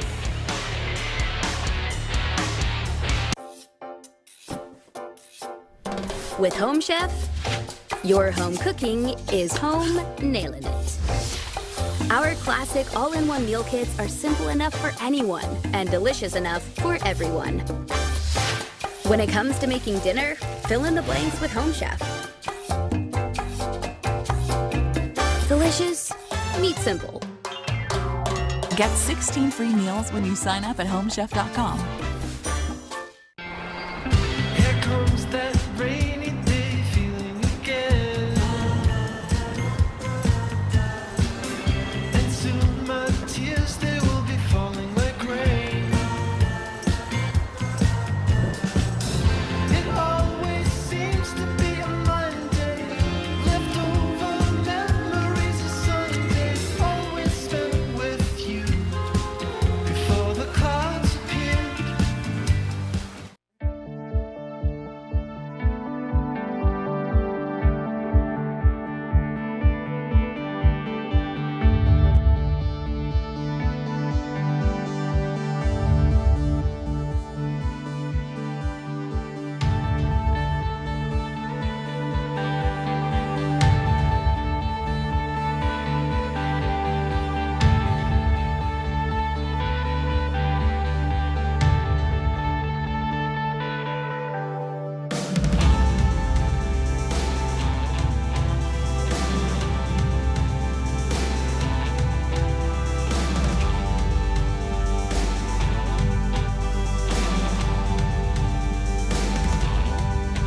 And 6 of them against the Oakland A's. Angels history, most homers versus Oakland in the season. Tim Salmon with 8, Vlad Guerrero with 7, Ohtani and Trout with 6, and Shohei just missed it, number 7 in the first. Remember, he hit his 100th career home run up in Oakland. Shohei Ohtani, what a rocket he hit his first at bat, just missed another home run. 29 doubles on the season, 69 extra base hits for Ohtani. 29 doubles, that is a career high. The 12-game hitting streak is also a career high, hitting 366, and oh, by the way, 2-0 during this 12-game hitting streak and pitching Thursday. You know, just picked up his 200 strikeout. Yeah. Looking for win number 15. Doesn't take the first pitch all that often. I think he would love to get another pitch in that same spot. A little broken bat flare, and that drops for Shohei. Wouldn't be surprised if Shohei called timeout and picked up the remains of the bat, knowing him. Sounds like a movie sequel to Remains of the Day, Remains of the Bat. Boy, after a slider, he came right in. That's a really good pitch by Kaprielian, but that's how strong Shohei is.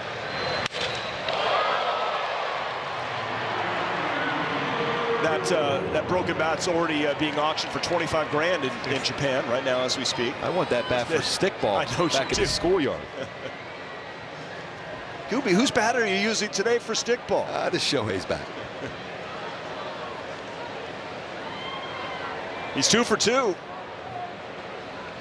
He's got that batting average up to 274. Now here's Taylor Ward. Not too shabby either. His September. Well, he had a pretty good pitch right there. He was on that fastball upstairs. Usually pretty good numbers on elevated fastballs. OPS in the month of September, 926, reminiscent of April and May for Taylor Ward. Had a nice conversation with Taylor before the game in the dugout. And he's never been this part of the season. It's deep into September. He's a qualified hitter. He's got to kind of push through a bit of a physical wall here. And I told him, because next year we're going to need you in October. Yeah. So let's push right through this. And he's down with that for sure. Saw Anthony Rendon facing some pitchers from the Inland Empire, the 66ers, and what a thrill it was for those guys. One guy in particular was pitching today, Chase Chaney. And he said he had trouble throwing strikes to begin with, like the first 7 missed, mainly fastball slider. I said, you throw him a changeup? He said, are you crazy? Of course not. Hayden Seg and also Mason Albright, they'll be throwing to Rendon tomorrow. Question remains, when will Anthony Rendon, if he does, get activated? David Fletcher's going to see some live pitching tomorrow too. That's right. He's very close.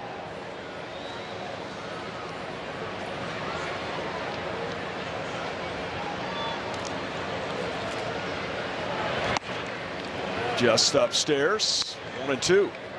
Boy, Pinder playing very, very deep in right field. Playing deep right field, that enabled him to run down that ball by Soto. It'd be a sac fly.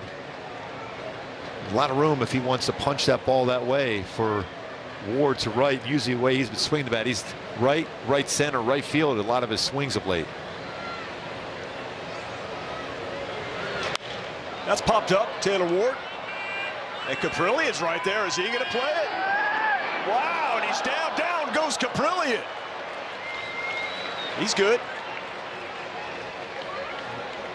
Garcia ends up taking it. Gooby pitchers usually generally what? We're traffic cops. We're pointing who to make the play, but Kaprielian's a very good athlete. He was thinking, I'm calling that.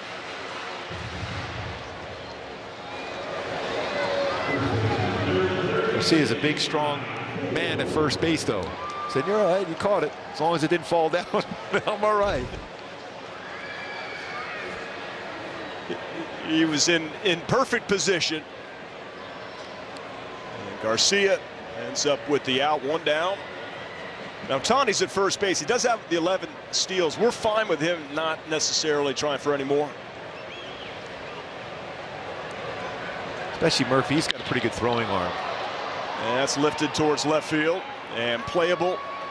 And Brown has it. I want to bring in Erica Weston for more on Rendon, Fletcher, and the sim game. Yeah, Rendon faced that live pitching today for the very first time. That was, of course, the next progression in his possible return before the season ends.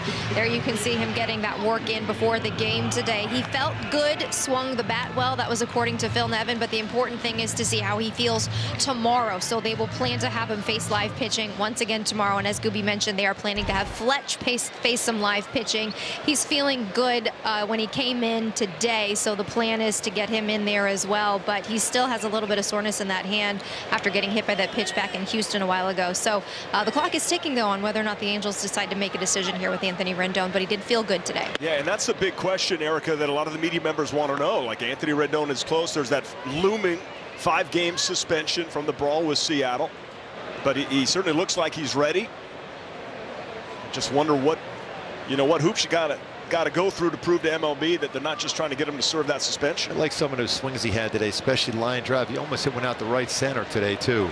That tells you hand is good. He's letting that baseball get a little bit deeper. He's able to get the barrel of the bat on and go that way to right center. And I also just thought it was really cool to see, Chase, Hayden, and Mason up here just taking it all in. Yeah, their smiles on their face. Oh. Yes. What a thrill for them.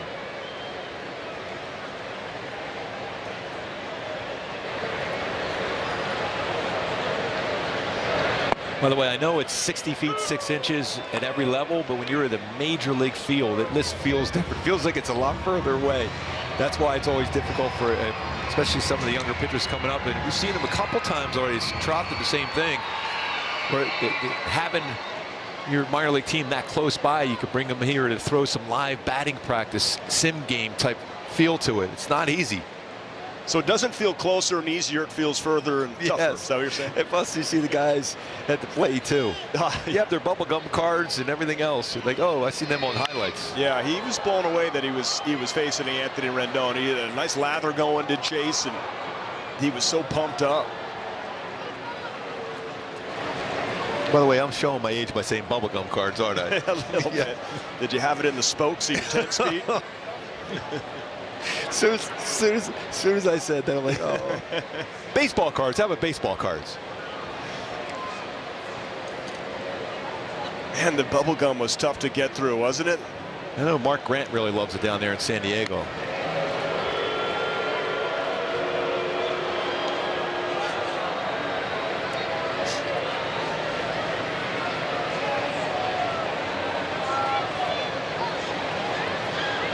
What an amazing season for Shohei, who's 2 for 2 here tonight with a double and a single. 2 down and an 0-2 pitch to Matt Duffy. Out to right field again. He's a professional hitter. Ohtani's going first to third. The throw, not in time. It's cut off.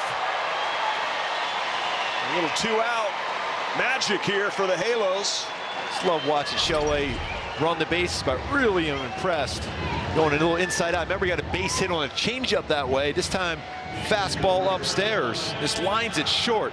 Compact swing for Duffy, and Shohei's going, you know what, I'm going first to third. And those strides he has, it's effortless.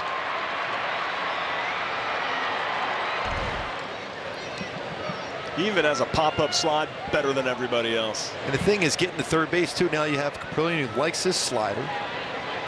He's got a couple wild pitches this season. You take away that pitch in the dirt now by going all the way to third base instead of settling at second base by a Shohei. Here's Matt Thaiss, 1-for-1 RBI single, and also scored a run. And Duffy bluffed like he was going to go. Retreats back, but that possibly would be his first stolen base attempt of the season.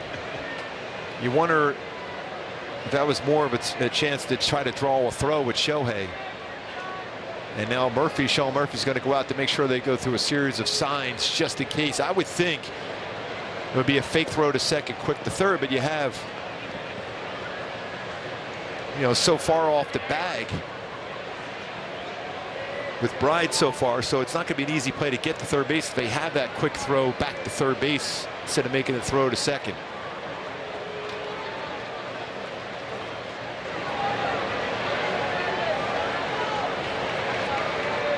Seven hits already against Kaprielian. Coming off a 16-hit performance in the series finale in Minneapolis. Let's go with the 10 runs. And quite a few of those hits were the other way in Minneapolis. Duffy's got 2 that way. Shohei Ohtani's got 2 that way. Thaiss middle to left center field with his hit.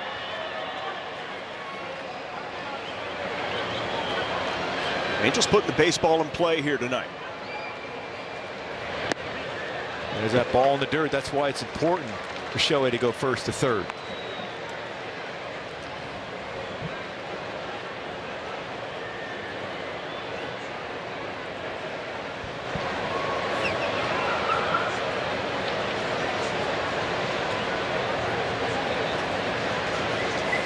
See if Matty Thaiss can pick up a 2-out RBI and give the Halos the lead. Green light? Yes. He had it. And taken care of by Diaz. Nothing for the Halos despite traffic at the corners. And here is the man in the running for the AL MVP. Want more hits? Train and win reality. Improve timing, pitch recognition, attack rate, and get more hits. Hitters love it, but pitchers. I'm glad I'm retired. Be ready for real. Win reality. Nice. What? With the Game Time app, I pay 60% less than this guy. 60%? Game Time finds you the best last-minute deals and guarantees the lowest price. Download Game Time now. Nice shirt. The search for high-quality meat ends here. With ButcherBox, you get 100% grass-fed beef, organic free-range chicken, humanely raised pork, wild-caught seafood, and so much more. Sourced from partners who believe in doing things the right way. Together, we can make a difference. One meal at a time. Get 2 New York strips and 8 ounces of lobster meat free in your first box.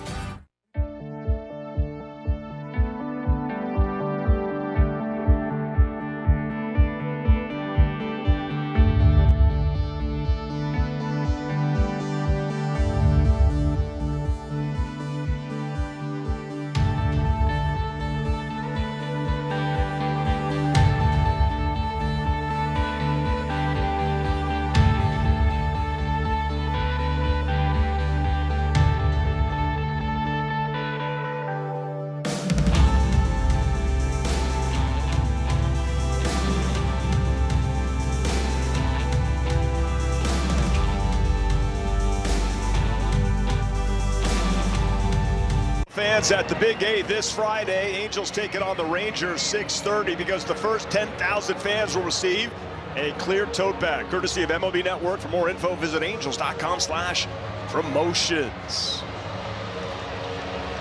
Big thanks to these great Angels fans all season long. Hope to see you here to close out the homestand.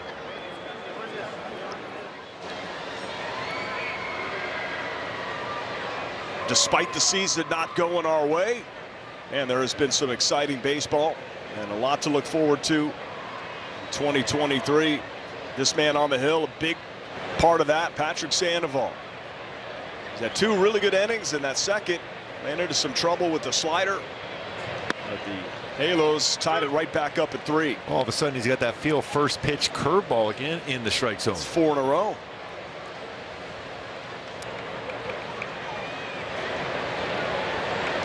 Jordan Diaz, the batter, and it's 0-2. He's had that good combination. He's thrown curveball, changeup.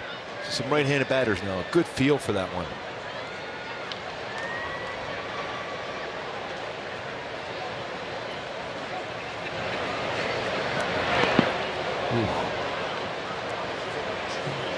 Overthrew that changeup.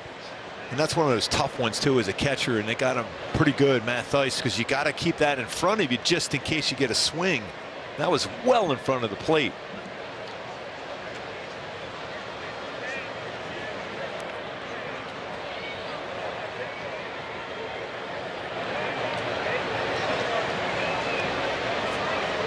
Quick little regroup for Sandoval. Here's the 1-2.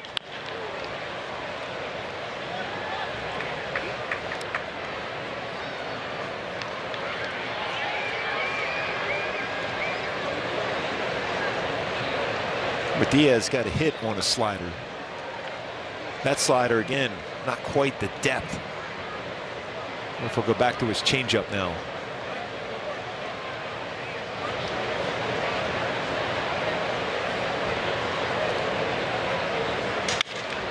Out towards right field, just foul.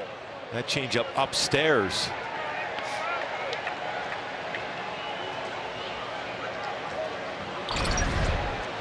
Talk about how close this is. Stu right on that one. Good view. And a good call. Sandoval, no, he got away with that one too.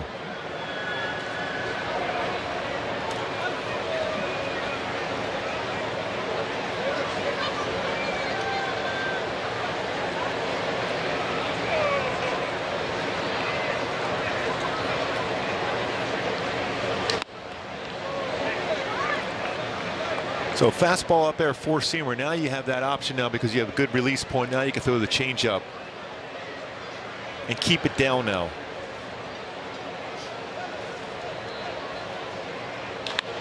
Out to left field. Joe Adell has it played perfectly, and there is one out. Gooby, I wanted to give a quick mention about Reds player Michael Ciani, who went to the same high school as you, Penn Charter, in Philadelphia, and you helped start a scholarship named after your father, Anthony Gubaza, and Michael Ciani was a Anthony Gubaza Scholarship Award winner and made it to the big leagues, and tonight picked up his first big league hit. You must be really proud. Thank you, Patrick. Now, when I remember getting a handwritten letter by him thanking me and my, in the name of my late father for doing that, and giving him opportunity from the area we grew up in Philly to be able to go to the high school we both went to, and how important that was to him. Great to see that first major league hit. And then he ended up getting 2 in the game. That's awesome.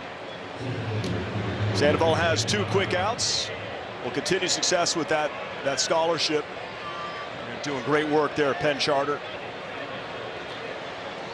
Tied at 3, top of the 4th, and there are 2 outs. So 6 in a row now retired by Sandoval.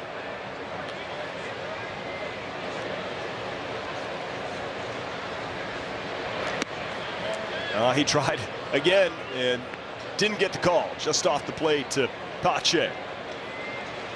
And you wonder, as a hitter, you're seeing 6, 7 batters in a row starting off with a first pitch curveball. Do you sit on the curveball? because it's in the strike zone generally. That's a pitch where, because it's elevated, you can get underneath and lift it in the air, but he doesn't get many hitters to go after it. He's able to get ahead of the count. First pitch curveball. Nice bite to that slider right there. That's more like it.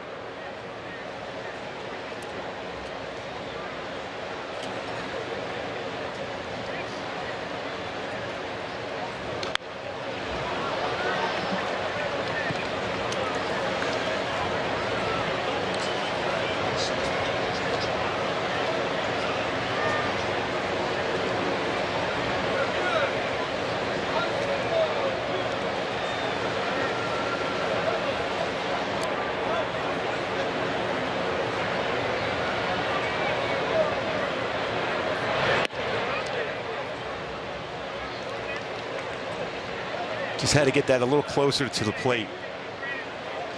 At times he'll muscle up and try to overthrow his changeup instead of his trusting the grip.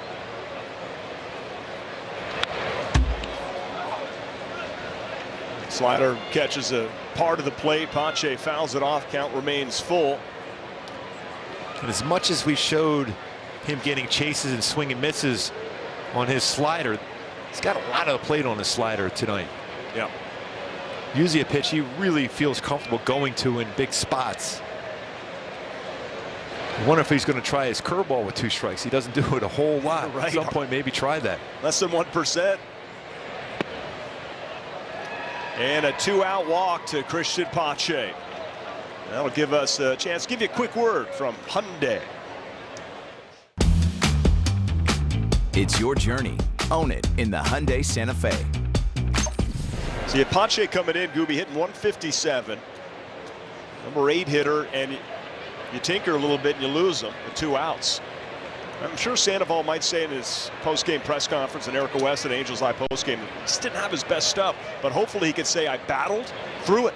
Good ones figure out how to win a game when you don't have your best stuff. Sandoval has a chance of being a real good one for a lot of years.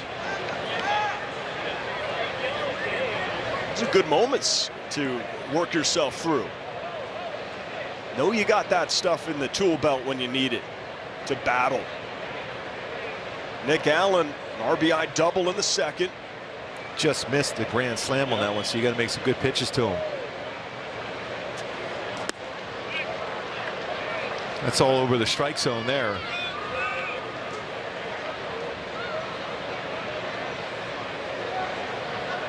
You know, sometimes if one misses, you know, but we've seen 3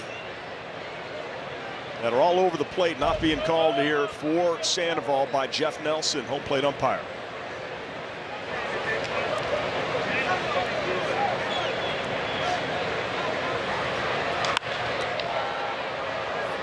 So we often talk about, you know, the guys when I was playing, you had Jack Morris, Dave Stewart, who didn't necessarily maybe have their best stuff early on in the game, then all of a sudden you look up and they're in there in the 8th and 9th inning. And Justin Verlander is one of those guys that may start slow in some games. Next thing you know, he's throwing 99 and throwing nasty breaking pitches. He's in that 7th, 8th inning winning ball games. That's how you get next level. And Sandoval is getting to that point where he's got to believe in himself to get to that next level. Right. Whoa, broken bat. That's a base hit to right. So Nick Allen 2 for 2. Oh, the ball is bobbled by Ward in right. That's going to be an error. That's going to allow Pache to go all the way to 3rd.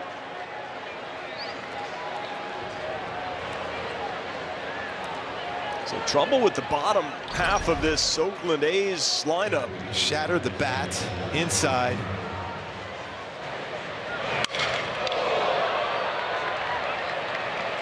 And I always say this, most times there's flares out in an outfield, even a broken bat, are going to be elevated pitches. I was surprised. I thought Pache was going to go all the way to 1st to 3rd anyhow. Right. And he read that, was able to advance anyhow. And just like that, after having 2 quick outs, that 2-out walk. Jonah Bride, the batter, the leadoff man for Oakland, with 2 down. And there you go. Curveball, strike 1. It's also the location of that curveball. These aren't just hanging curveballs. No, you give up on as a hitter because you're reading that off the outside corner, and he brings it around the outside corner. So You can't be sitting on that pitch when it's away. Middle part of the plate you can. Not when it's off the plate.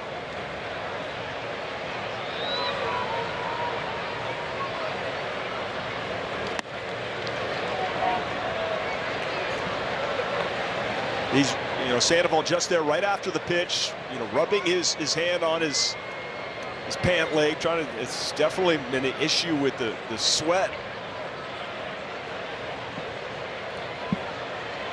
on the changeup, right? On that particular pitch.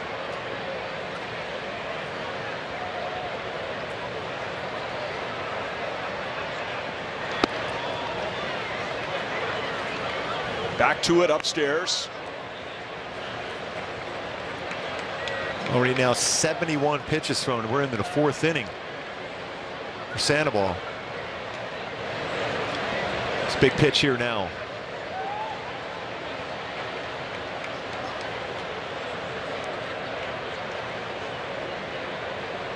Runners at the corners, 2 down. Tie ball game at 2-1.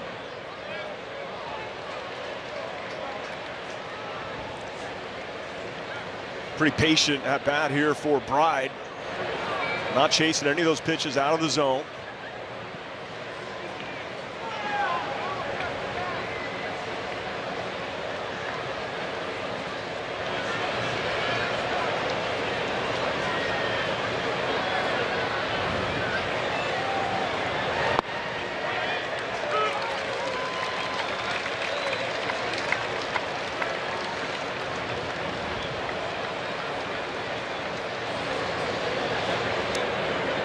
Like Bride was taken all the way.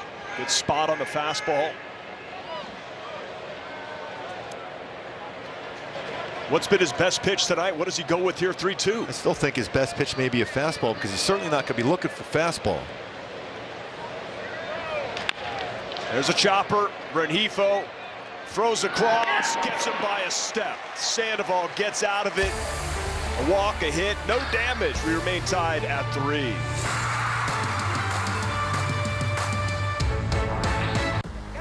If you think they're excited, you ain't heard nothing yet. Be quiet, win ball games, then I'll shut up. High Heat with Christopher Russo, only on MLB Network. Today, I consider myself the luckiest man on the face of the earth. Jackie Robinson searching home run into the left field stand.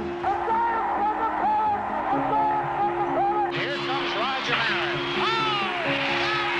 There's a new home run champion of all time. I don't believe what I just saw. Cal Ripken Jr. has reached the unreachable star. This crowd on its feet and in unison. This one has a chance. Home run! Mike Piazza! The Boston Red Sox are world champions. Welcome to the first night of MLB Network. Number 600 for Jim Thome. That ball is gone. 106. That would be a new record. It is caught. Oh, what a catch by Mike Trout. The Cubs have finally won it all. The Atlanta Braves are world champions.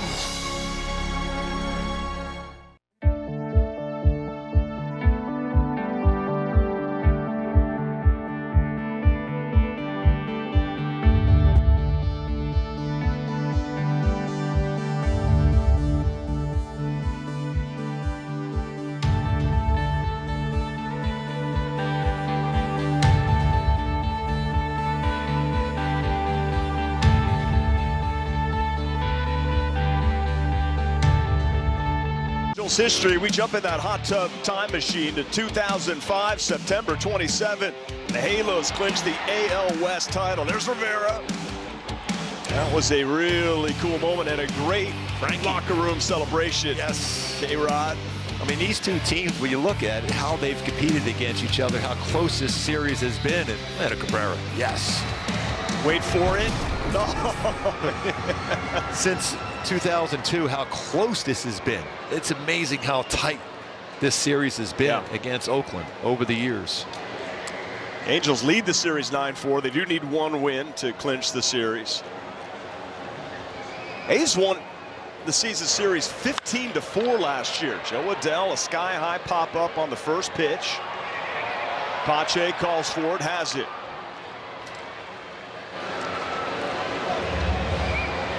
Since 0-2, these rivals, runs scored, the A's have the advantage, but look at the percentage of games decided by 1 or 2 runs, just over half. And look at the win totals between the two. It's unreal how close these games have been. Yeah, it's exactly tied. I mean, you remember that 2002 stretch they had where they had the win streak, and yet the Angels stayed close because they had an incredible stretch themselves and then to win the World Series in 0-2, the Halos. That's right, the Moneyball Oakland A's. Angels with the wild card that year and won it all.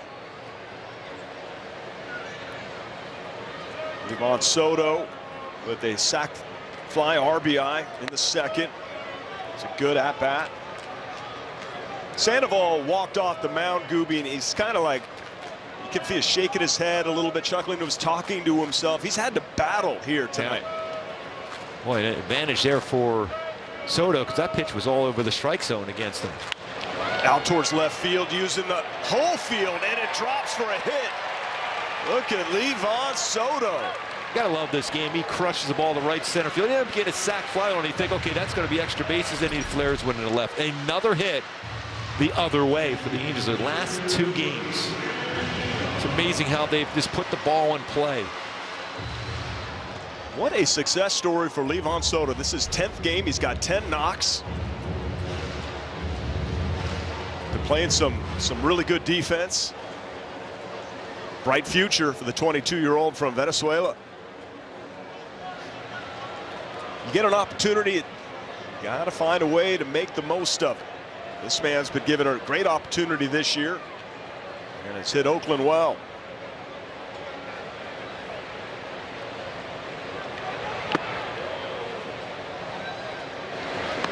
Soto has yet to attempt a stolen base. He did have a bunch with Trash Pandas. Yeah, 18 of them, right? Yep.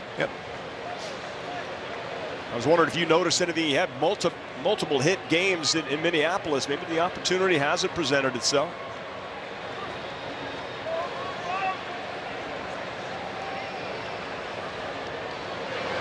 Looked like he was leaning on that one. It.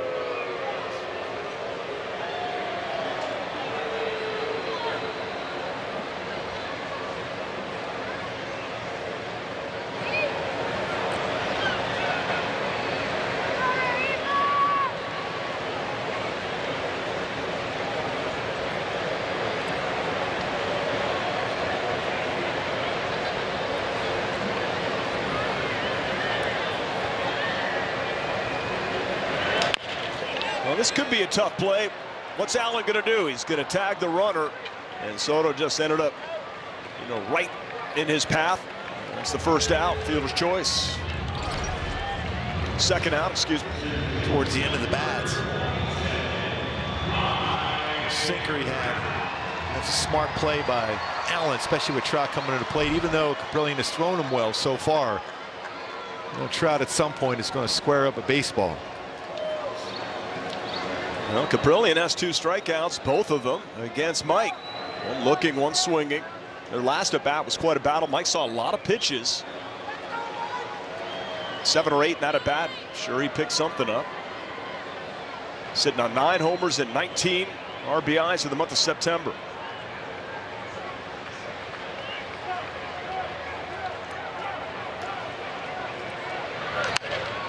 Ooh, this is going to be a tough play. Sure is. He is quick on the transfer. Oh, did he get him? Come on, he got him. What a play. I got to see that again. See if the Angels want to possibly challenge this. I mean, he got a lot. Everyone's sticking around the field. Trout's not going anywhere. Thought he got him, though. I mean, this is a great play. Yeah. Yep, just got him. And he was just in between steps. Nick Allen has come out flashing the leather and the bare hand play, and one of the best you'll see.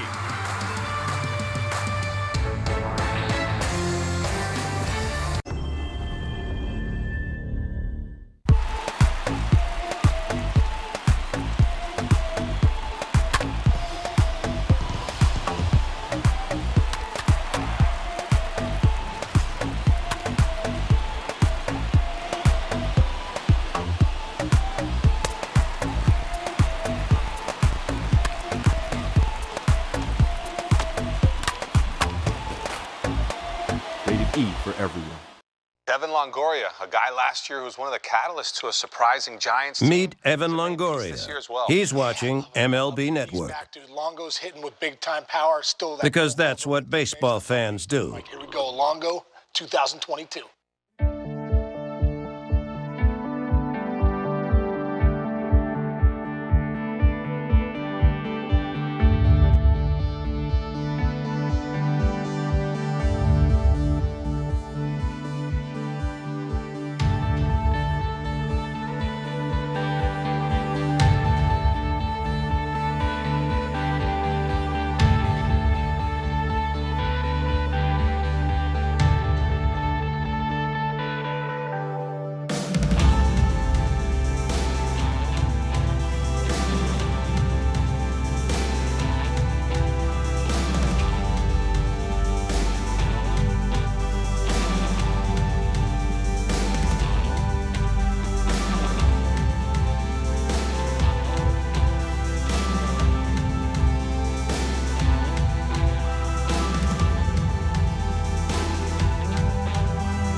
For Fan Appreciation Night this Saturday as the Angels take on the Rangers at 6 p.m.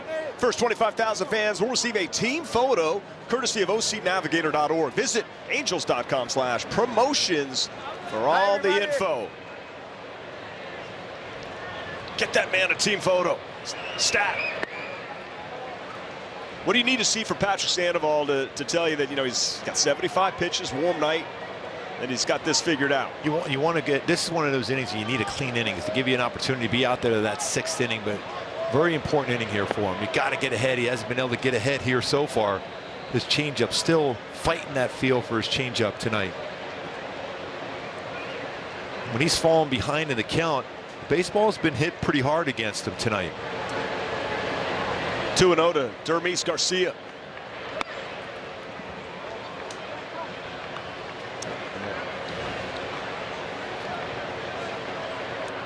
Nevin was, right at that front step or first step when Sandoval was walking off the mound last inning.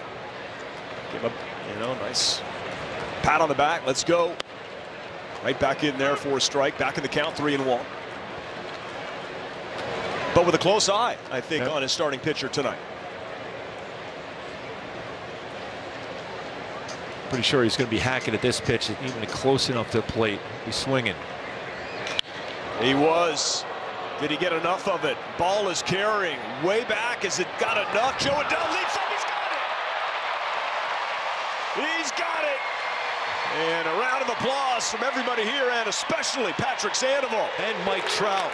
2 outstanding defensive plays tonight by Joe Adele. Robs a home run, makes an incredible play, and throw in for a relay for a play at the plate, picking up his 5th outfield assist. So back to the wall. Times the lead. Outstanding play. Joe Adele. We highlight him on the defense, showing the improvement defensively. All that hard work coming into play. Joe Adele outstanding, and Sandoval was loving that play. Garcia, maybe not as much. No, probably not.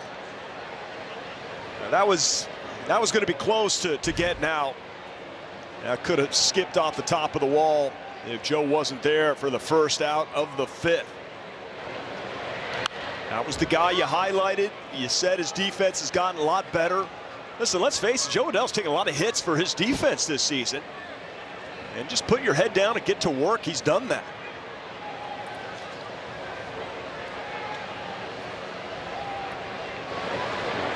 Still just a babe when it comes to the amount of time that he's been in the show. Got all the tools.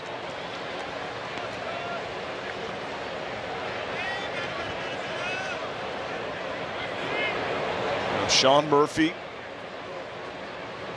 is the only qualifying hitter going for the Oakland A's, but at a .253 batting average. That changeup still, this not quite there. And his name was out there quite a bit towards the trade deadline because he's an outstanding defensive catcher with a lot of power.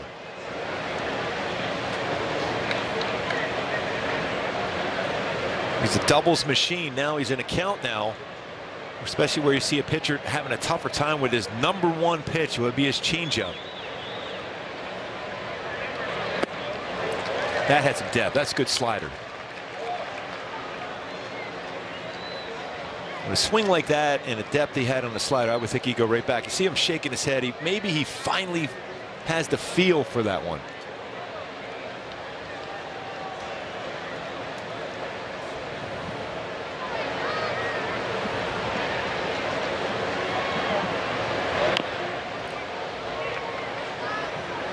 Went right back to it. Foul at the plate. Remains 2-2. Halfway through this ball game, alongside Mark Gubaza and Erica Weston, entire Valley Sports West crew, Patrick O'Neill. Good one. Tied up here at 3.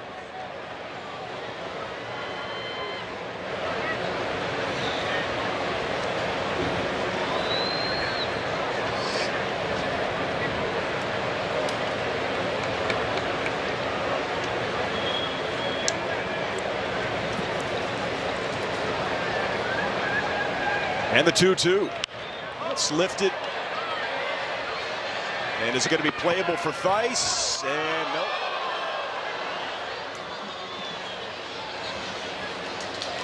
Right off the 2009 Division Championship Angels team.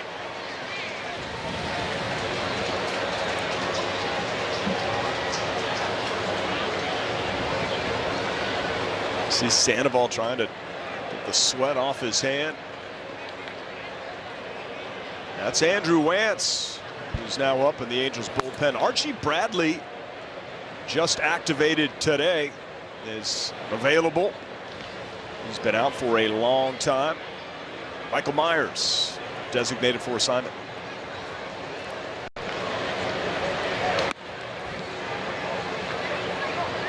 It's pretty tough when your pitch you go to for strikeouts and soft contact, big outs, changeup. That doesn't happen too often. There was a start about a couple months ago for Sandoval where he didn't have the feel for that. That's when he started going to his slider, and he's taken off since that point. The slider ended up being a very effective pitch for him. He's going to have a good slider here. Yes, he did. Nice call on that one. 2 down. So we saw Adele's catch at the wall. How about we flash back once again 7 years ago this week? And that man, Mike Trout, made one of the greatest catches I've ever seen. Yeah, I mean, half of his body is over the wall. That was incredible. I love his reaction, too. Let's go. Look at the spike mark that he used to push himself up above and over, pushed himself up to make the catch. To me, as far as a wow factor goes, that was one of the great ones I've seen live ever. Yeah, I mean, he's... I know he could dunk a basketball, and he was going up there to slam dunk one there. Is that perhaps a little pre-tease for our Gooby Tuesday? Huh? Possibly. Don't let the cat out of the bag. And the cat shouldn't be in the bag anyway. It's just don't let it out.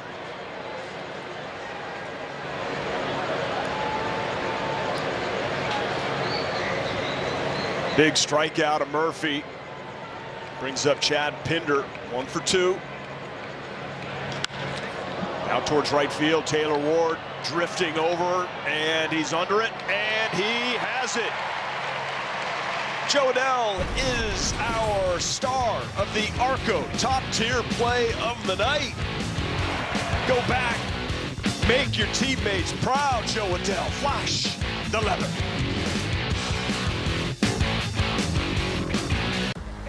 If you think they're excited, you ain't heard nothing yet. Be quiet, win ball games, then I'll shut up. High Heat with Christopher Russo, only on MLB Network. Today, I consider myself the luckiest man on the face of the earth. Jackie Robinson searching home run into the left field stand. Here comes Roger Maris. There's a new home run champion of all time. I don't believe what I just saw. Cal Ripken Jr. has reached the unreachable star. This crowd on its feet and in unison. This one has a chance. Home run! Mike Piazza! The Boston Red Sox are world champions.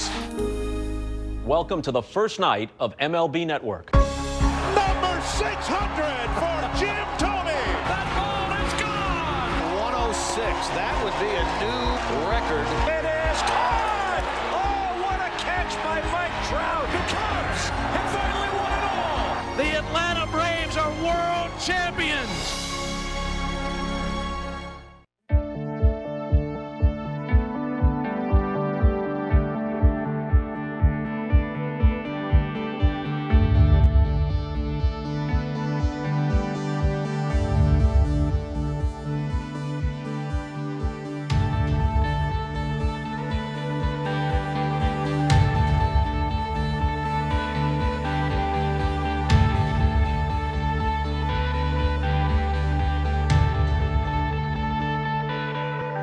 Is getting a little love from his teammate Scooby, and that's good to see because you need at this level, any level, but you're really here to earn the respect of your teammate. I love Phil Nevin going over there right away to Joe Adell. That's how you gain respect from your teammates, but it's also how you build confidence. Right. That's so important. You got to remember, he's still only 23 years old. Very, very good athlete. Getting better, more confidence. The more he works on his defense in the outfield, the better he's going to be. Shohei Ohtani, first pitch swinging, but right to the first baseman. Garcia, one down. Got him out on that changeup that time. Remember, he took that slider second at bat right down the heart of the plate, so he was anticipating maybe a slider, so he was out just in front on a changeup.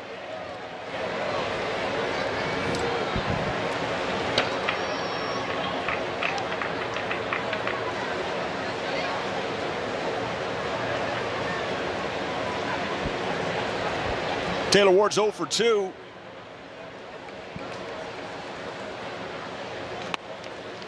Angels right fielders had a good season versus the Oakland A's. 10 games. He's reached base in each of the 10.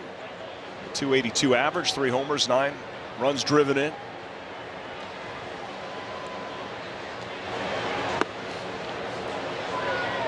You told me he's really starting to, get a sense that he can let the ball travel deeper. A good feel of the strike zone once again. I asked him, are you feeling as good like you felt back in April and May? He said, pretty darn close. I just love how he's just right in that batter's box. He's got a plan and knows exactly what he's going to be looking for. He's worked himself into a count where he can let it out here. 2-0 count. And he did. And he did. Wow, that's a good swing on the fastball up.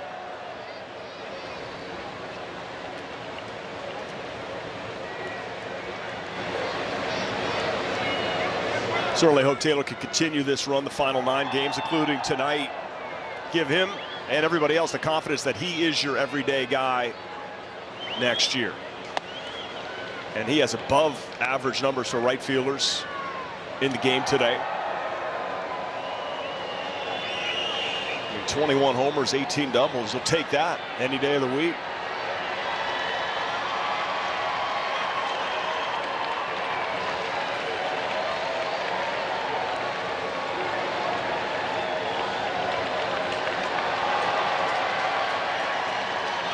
Got a good count. Kaprielian steps off.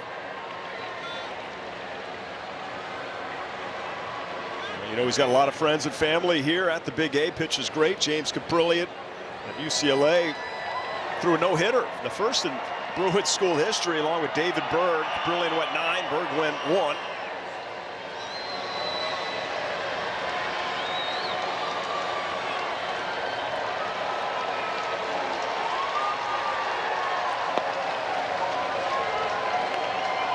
.31 slider. And this season alone, he's only thrown that about 18% of the time. So that tells you that he's aware of that power that Taylor Ward has on fastballs in a fastball count. Here's the 3-2.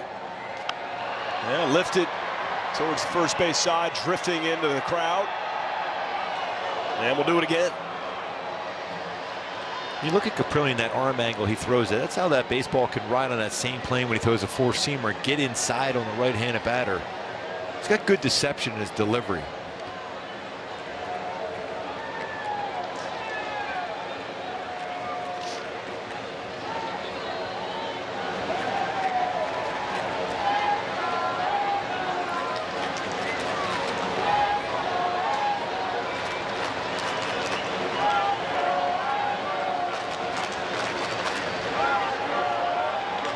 Right up the middle by Taylor Ward, hit well, and Pache's going to play it on a bounce. And a one-out base hit for Taylor Ward. He worked that fastball down. He lines it right center.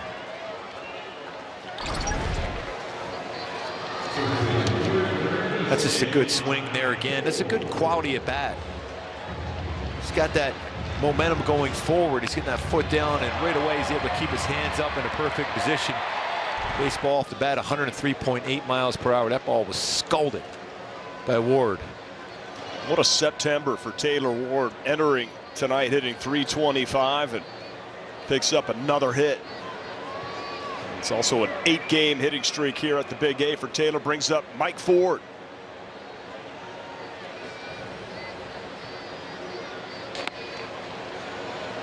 Looks as of now that Sandoval may get an opportunity to go back out there in the 6th inning, especially with a lefty and Seth Brown leading off. He'd love to have a lead with the power that Ford has, who would a double, rocket double, his first at bat. See if that can happen.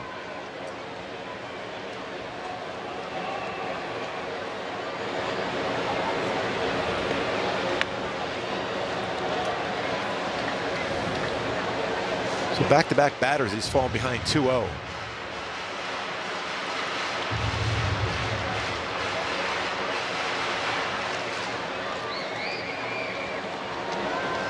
Sneed up in the bullpen.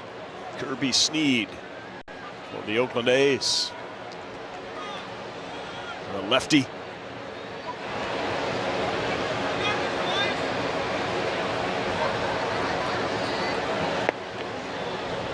Called strike one. That's off the plate. That changes. That tends to change the whole bat around. That would be 3-0 pitch. I mean, that's about a half a baseball at least off the plate. You got Matt Duffy on deck, who's swinging a hot bat tonight, 2 for 2.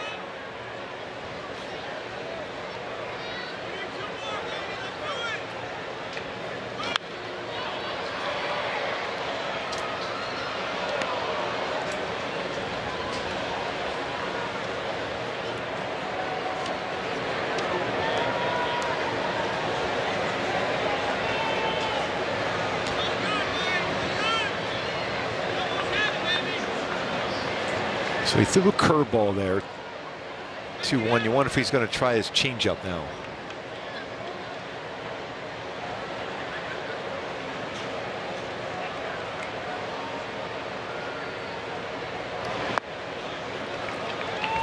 Missed with the slider, 3-2.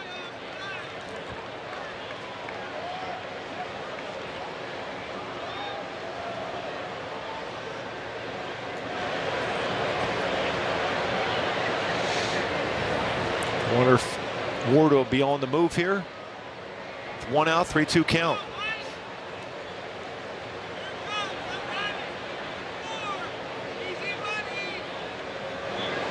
He is.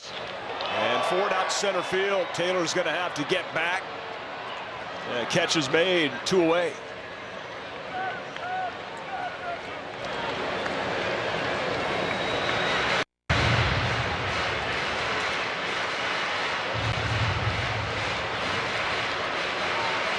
That'll bring up Matt Duffy, who's done a great job tonight using the entire field, both of his hits, opposite way.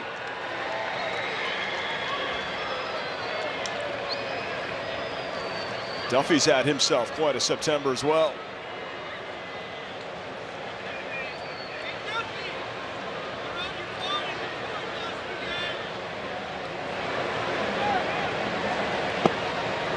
This time, Chad Pinner's moved in a step or two out in right field.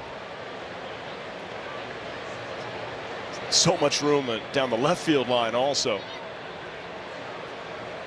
If he throws that slow curveball, he could pull that ball down the left field line.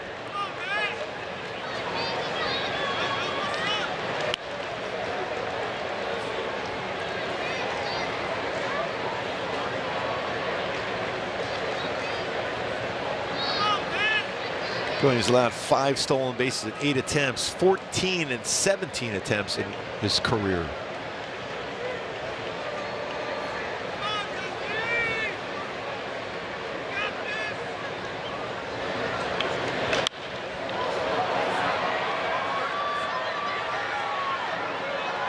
like he's still trying to go the other way.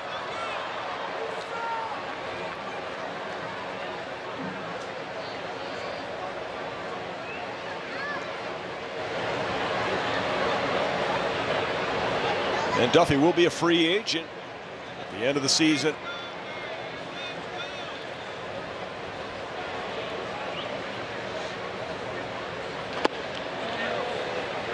I don't know how he held up on that, but he did. 2-1.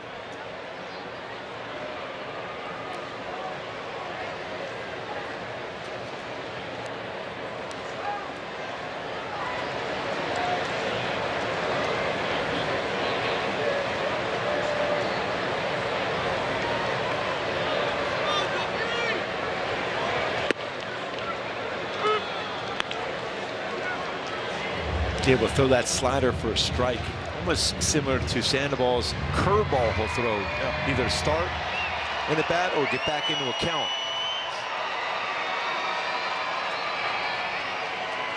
A couple Orange County kids going out of here tonight.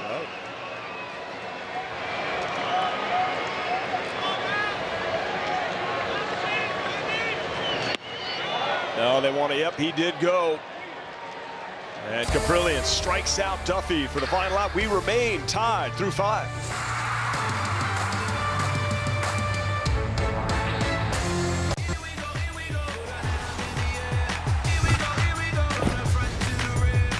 Watch games and coverage all day, every day, your way on MLB Network.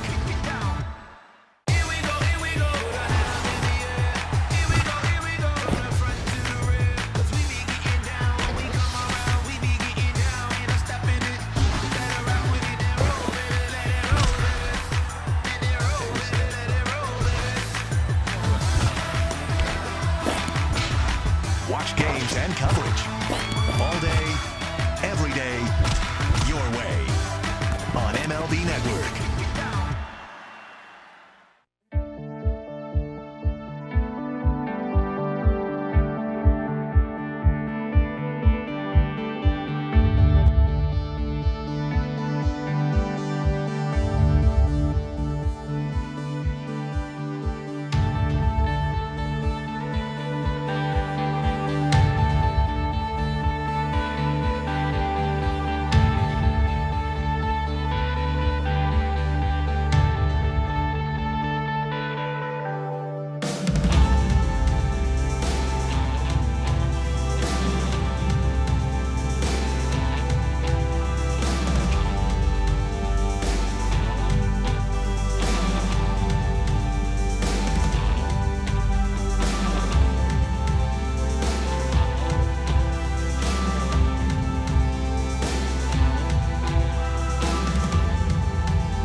Bump here in the 6th. The 3 things I'm looking for Patrick Sandoval to go to that next level and going forwards next season is trust and command his fastball. That'll set up all his secondary pitches. That fastball command going to be so important. And stay compact in the delivery throughout the game. He uses that lower half really well. Sometimes when he's quicker, that front shoulder will go out. And use that competitiveness in a positive way. We saw that when Joe Adell made that play. He pointed out to him out in the outfield, and he was the first person there to greet him in the dugout. So use that competitiveness to the right thing. Don't allow it to change how you go out there and perform. Sometimes we get so competitive, you want to try so hard and you overthrow it, but use it in the right direction. So far, we're seeing that in his development here. Even though he gave up 3 innings in the 2nd, here he is in the 6th, and he's still in the game. Gave up the 3, but the Halos came right back to tie it up. And the very dangerous Seth Brown leading off.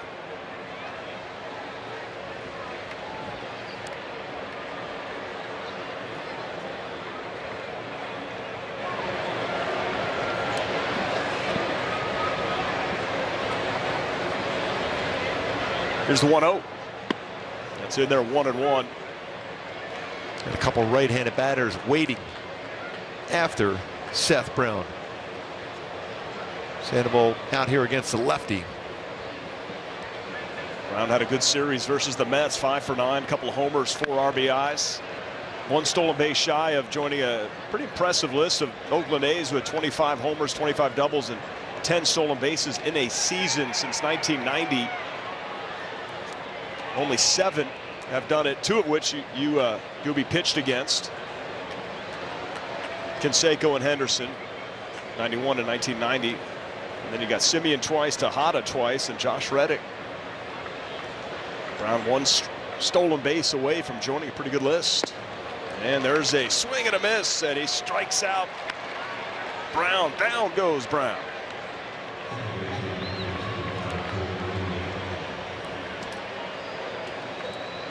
There goes Phil Nevin with the righties coming up.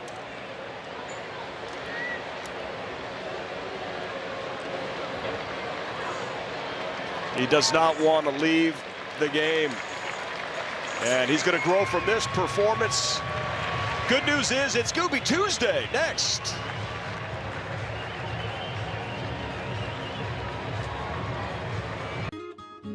At Boll & Branch, we don't make bedding like everyone else. We make it better. We prioritize thread quality, not thread count. We source the finest 100% organic cotton to make the softest, most luxurious fabrics on earth.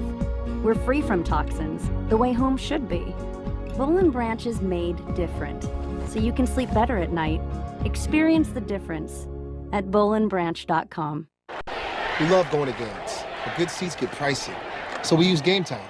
Game Time checks ticket prices in real time and finds you all the best last-minute deals. We got our seats 20 minutes ago for 60% off. Last-minute tickets at the best price in seconds. Download Game Time now.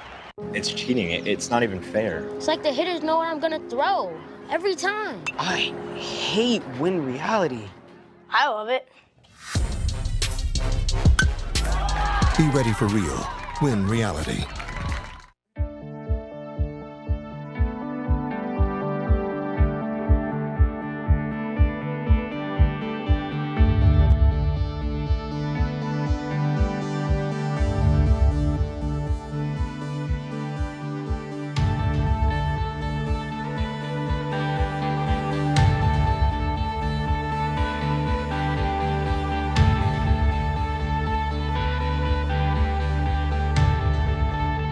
What would you rather do? Catch a pass from Jalen Hurts, touchdown pass, or a pick 6 against Tom Brady? Whew, you put me on the spot here. Yes. I would have to pick 6 for Brady, the GOAT. But hopefully, eventually, I get a chance to with Jalen. You know, not in a game, but like, you know what I mean, on the field, so we make it happen. So. I was hoping you said Brady on that one. All right. Caddy for Tiger Woods or sink a 10-foot putt at Augusta National? You know, thinking about it, probably have to go sinking a 10-foot putt. Because what would I tell Tiger Woods on the golf course? He'd be telling me stuff. So I want to be a good caddy. Slam dunk over Jason Tatum or an alley-oop to Joel Embiid?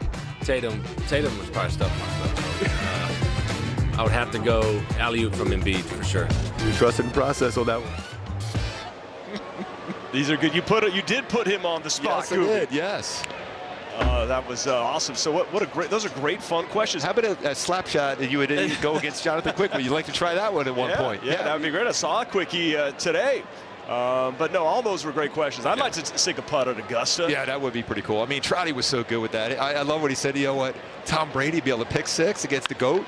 That'd be awesome.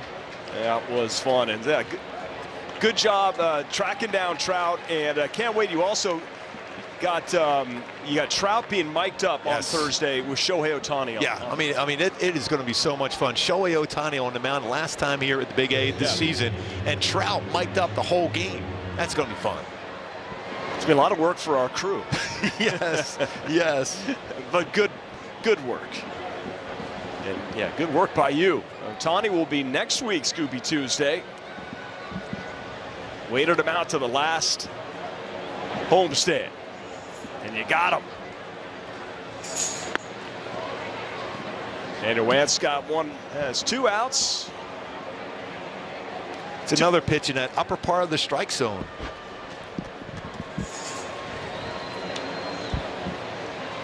Langoliers 1 for 2.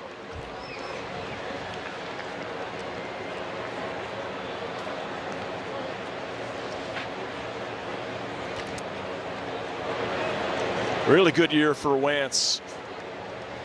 On a batting average just over 200. He had an outing in Texas I thought was his best of the season. Yeah, line drive down the left field line. That's a fair ball by Langoliers into the corner. Dell has it, and a 2-out double for Shea. And the A's have a runner in scoring position. Yeah, 2 hits in the game for Langoliers today. This time a break ball that stays up. He stays back on it. He brings his hands up pretty good on that one, on the line.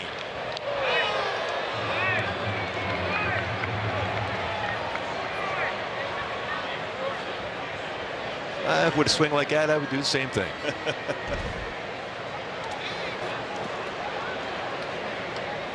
He's got those arms, those short, compact arms that you know he can hit elevated pitches well, whether it's a fastball or that case is a breaking pitch upstairs. You got to try to get him to fish going down and away.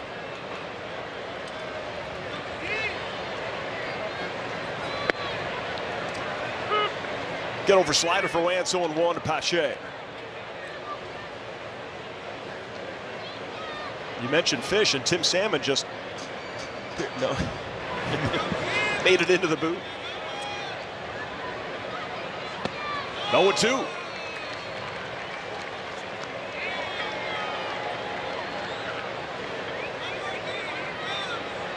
Bottom third of the Angels batting order, bottom half of this inning. Dice, Adell, Soto due up.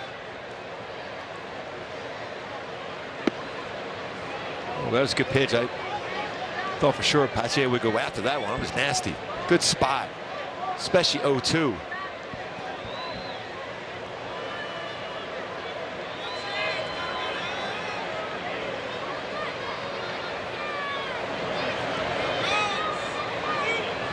Swing and a miss. Wentz strikes out. Pache comes in relief for Patrick Sandoval. Does his job.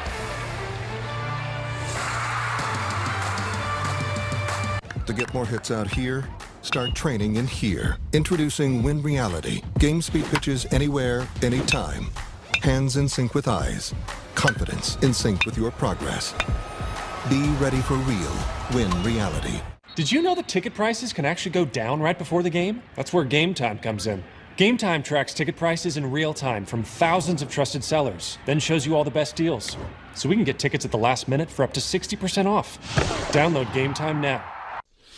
Hi, we're Warby Parker, and we're all about making vision care convenient.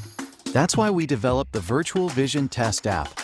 Use it to renew your expired glasses or contacts prescription from home with your phone in about 10 minutes. If everything looks good, a doctor will renew your prescription for $15. It's as easy as reading the eye chart at a doctor's office, except you're at home, on your phone, like you probably are right now. Download Virtual Vision Test today.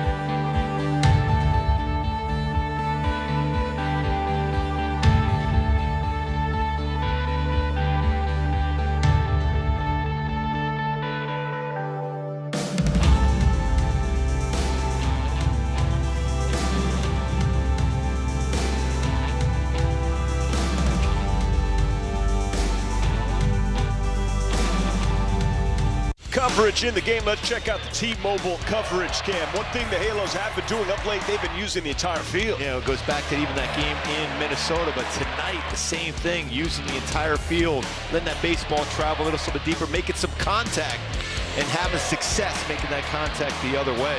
Eventually that brings pitches on the inner half, and that is when you can do the damage and drive the ball out of the yard. Vice, Adell, Soto, Kaprielian still out there here, bottom of the 6th. And we've been tied up at 3 since the 2nd. Something's got to give. Will it happen here this inning for the Halos?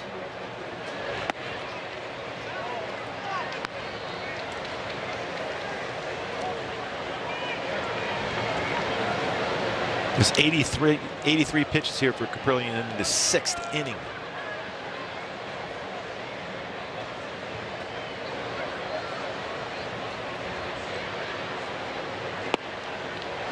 There's that get-over slider for a strike, 1-1. Most pitches he has thrown in a game this year. A couple starts ago, he went 105 against the Astros.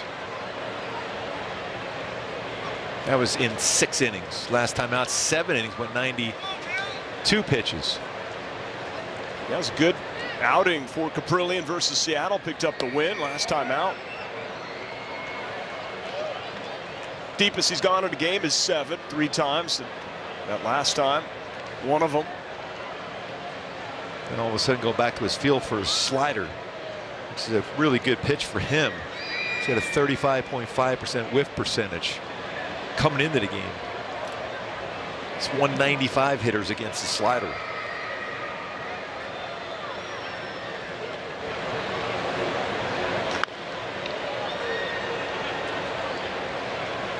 Well, some team numbers within reach for the Halos. They're 5 games under 500 versus the division, 31-36. They go 7-2. The final 9 will be an even 38-38.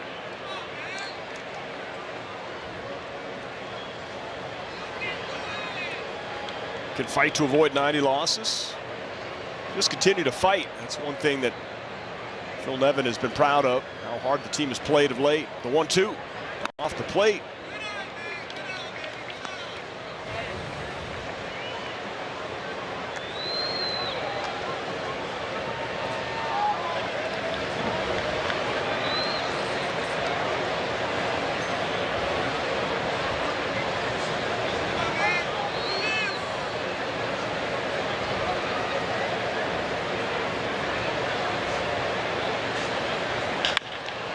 Ground ball right into the shift. Handled by Diaz, 1 away. Here comes Joe Adell. Take a look at a catch that he made to really help out Patrick Sandoval. Garcia, yeah? Yeah, he thought he got that one. Joe back. That's going to be a home run in, what, 24 other ballparks. Time that leap and control the baseball as he slams into that outfield wall. Really good play by Joe Adell. Mike Trout right there. Yeah. Give him a high five. Yeah. 2 pretty good outfielders on the Angels Live pregame show today, and Garrett Anderson and Tim Salmon. And they can attest to how difficult left field can be here at the Big A. It's not easy. You know, reading the spin off the bat. It comes with so many repetitions, whether it's a lefty, whether it's a righty, the way the ball is traveling, the lights.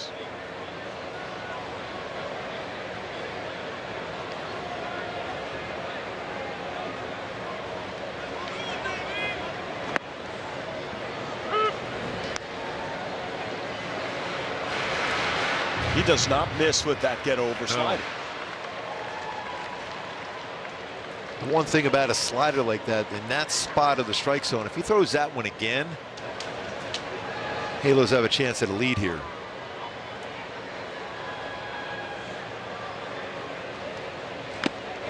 Went to the fastball. And I'll see if he goes back to that same approach the Angels hitters have had throughout this game. And you go back to last game, 2 strikes. Unless it's on the inner half and a mistake, you line it the other way.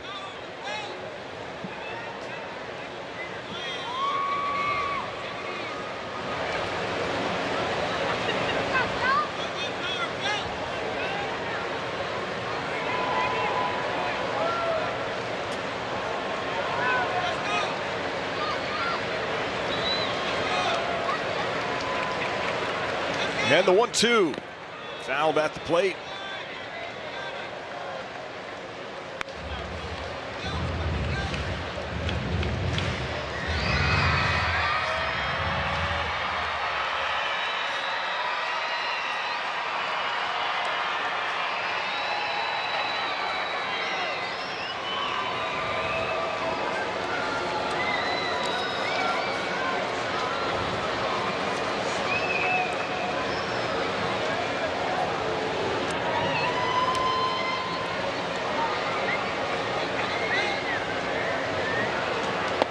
And a strikeout to Joe Adell, 2 away.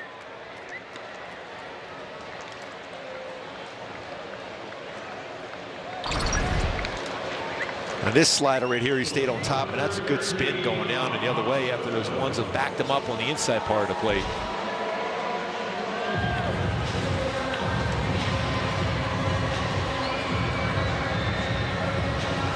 He's had trouble with Soto, who's 2 for 2. Excuse me, 1 for 1 sac fly, RBI, and almost hit it out.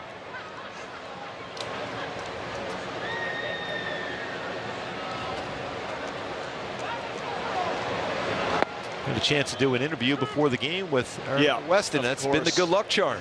That's right. Everyone's raised their head. Yes. I want to do an interview. Yeah, she's had quite a season. Interviewing parents in the stands, kids going yard.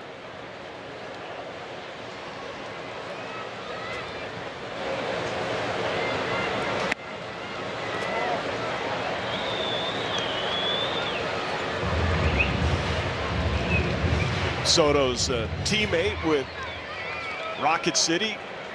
Catcher Logan O'Hoppe is on the taxi squad. They had a nice meet and greet reunion in the Angels clubhouse.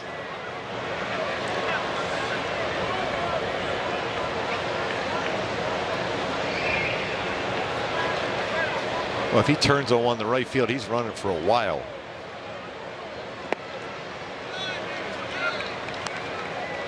If O'Hoppe makes his MLB debut, he'd be the 65th player used by the Angels. He'd be the guy that would set a franchise record.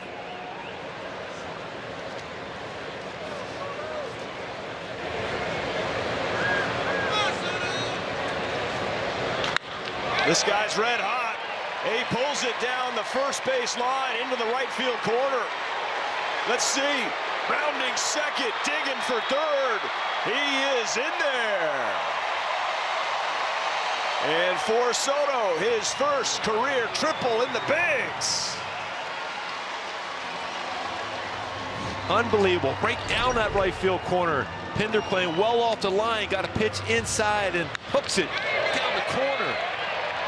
Looks like that might be it for Kaprielian now on that triple. I'm telling you, everyone's raising their hand for an interview with Erica. And good call, partner. And a nice piece of hitting for Soto. Let's see. Kotsay has not made the move yet.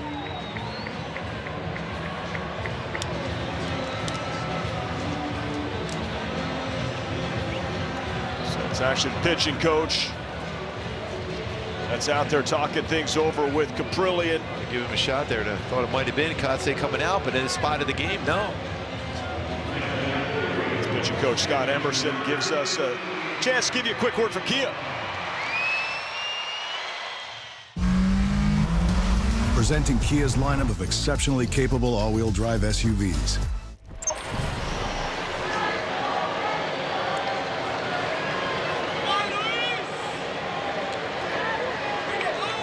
Levon Soto, who is 2 for 2 with a sac fly RBI at third base. A chance for Rengifo to give the Angels the lead here in the bottom of the 6th. Angels and A's tied up at 3.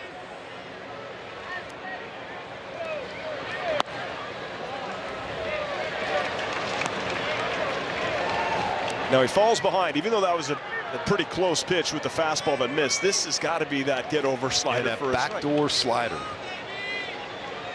Although he could throw a changeup. It's a left-handed batter, Rengifo here.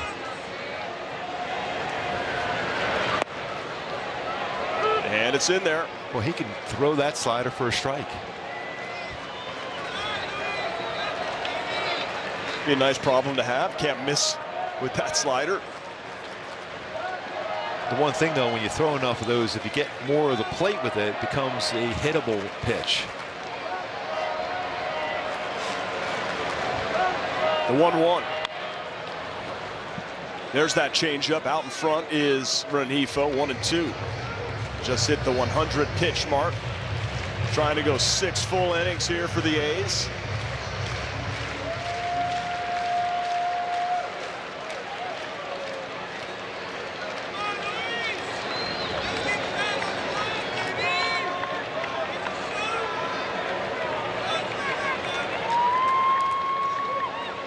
Rengifo 1 for 3 with an RBI single back in the second. Looking for another.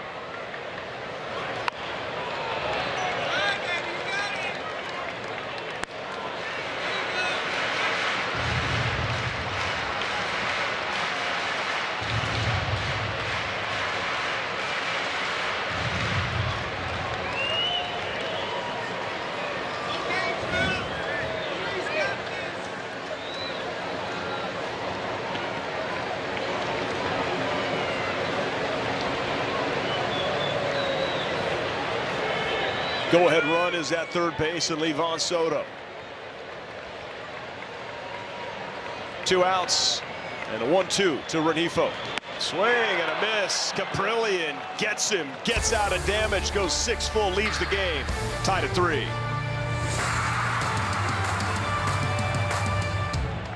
Nos impactó la historia de Clemente, lo que hizo por la cultura. Trabajaba en la noche, estudiaba en la mañana y entrenaba en las tardes. Así era, puedo decir, todo mi día, todos los días. منو باشه چی اسکن چوباتو لکلو بیتو باشکو que vaya a campo Si tú tienes en tu corazón sembrar deporte en alguien, puede cambiar la vida a quien sea.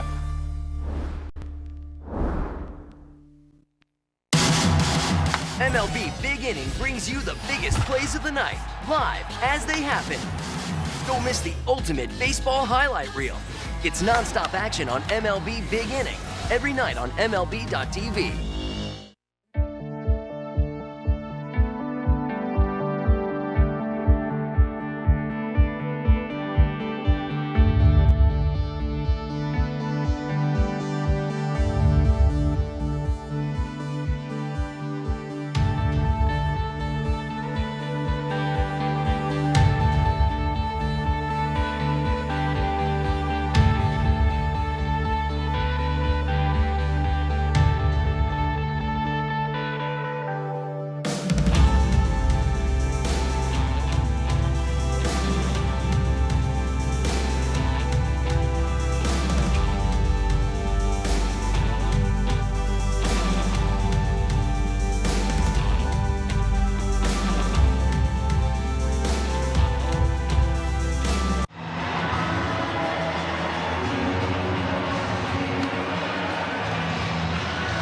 Join us for Fan Appreciation Night on Saturday as your Angels face the Rangers at 6 p.m. Fans will have a chance to win prizes from Oji's Pizza, San Diego Zoo Wildlife Alliance, Jerome's Furniture, and more. Visit angels.com/promotions.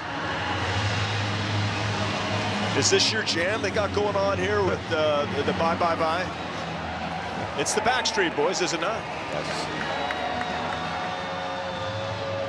I thought I saw you dance, Patrick, a little bit. I was just testing you. Of course it's in sync. Little Justin. I lost my boy band card. As long as I'm in sync with you, partner, that's all that matters. Andrew Wance back out there, top 7, tied at 3. The dangerous.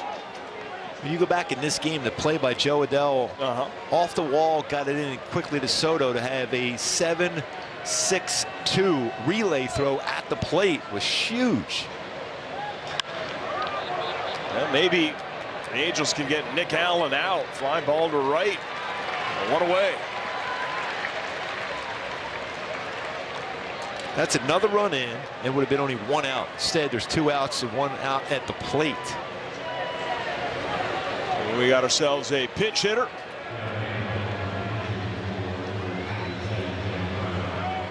It's like the VMIL machine is going to pinch hit for Jonah Bride. Remember, he's faced Shohei before, and he's usually swinging very hard at the first pitch. Remember up in Oakland, he's hit him very well in that game.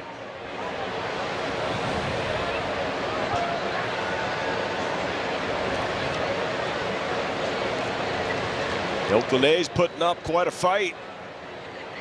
Throw out the records when these two square off. Especially when they're even.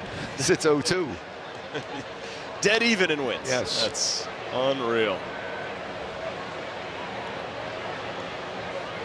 Chance to win the season series with a W here tonight. Take the overall lead in the past 20 seasons.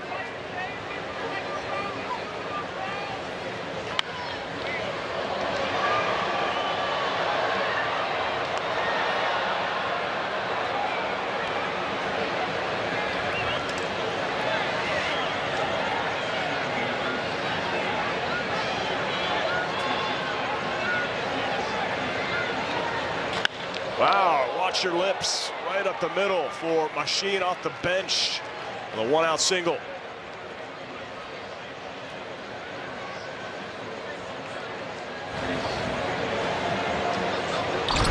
It's got to be a tough job just pitch hitting in the bigs. You got to pitch down. He lines it right back up the middle.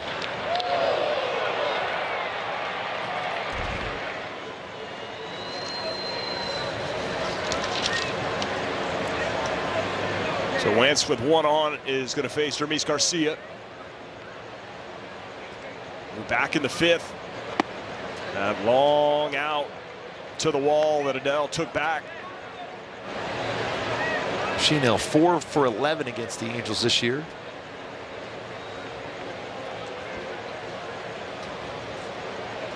That was his first appearance against Wentz, and same here with Garcia. I see some action down in the bullpen. Aaron Loop getting loose. Pretty good job for Loop in relief in Minneapolis. It was the Ohtani game, wasn't it? Yeah, bases loaded came in. Man, that was good stuff.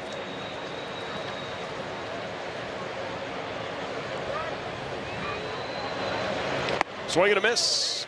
1-2.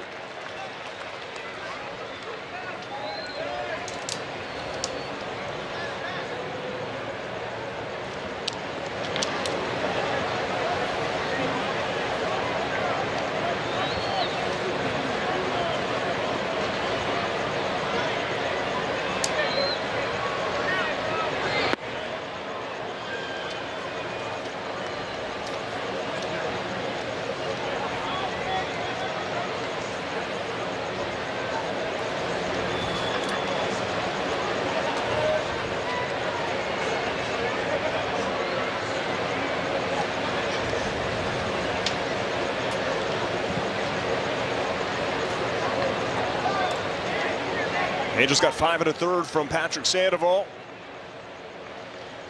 A couple of walks, 4 strikeouts, 3 earnings. Turn it over to Andrew Wentz. Sheen with 1 stolen base, been caught 1 time. There's a strikeout. Garcia goes down, waving at the slider. 2 away. Took something off that slider.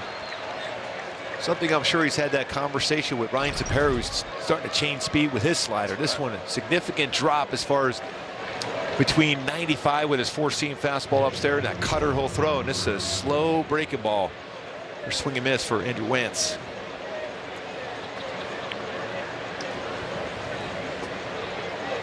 Is it a slight change of the grip that takes the velo off, or you just literally just take a little bit off? You just don't try to overthrow it. You just stay back on it a little bit longer.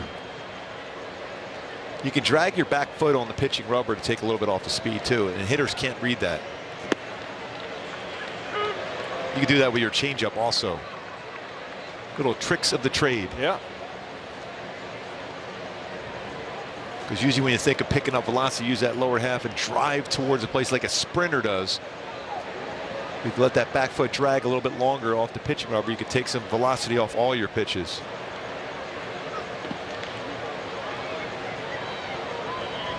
Well, Sean Murphy is 0 for 3.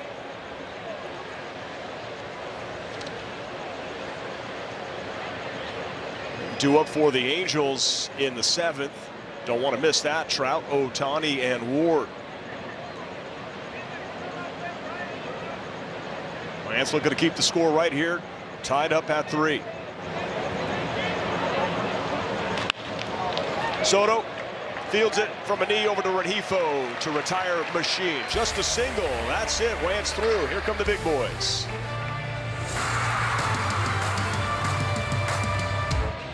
Look, I think I just need someone more emotionally available.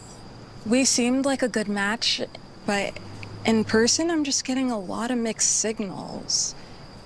It's the bobblehead, isn't it? I love your smile, but I can't do this anymore. I thought you were a home run. Oh, gosh. Max, don't do this. There's a better way to bring the game home. Visit MLBshop.com for your favorite team gear and today's special offer. From inside jokes. Hey, look, it's Mike Napafanakis. To insiders' perspectives. I like over 5.5 strikeouts on Walker Buehler. Your best bet is the pregame spread. Served up only on MLB Network.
On Valley Sports is brought to you by the OC Healthcare Agency. Build your healthiest self at angels.ocnavigator.org. By Hyundai Epic Adventures, it's your journey, own every mile in a brand new Hyundai. And by your Southern California Cadillac dealers.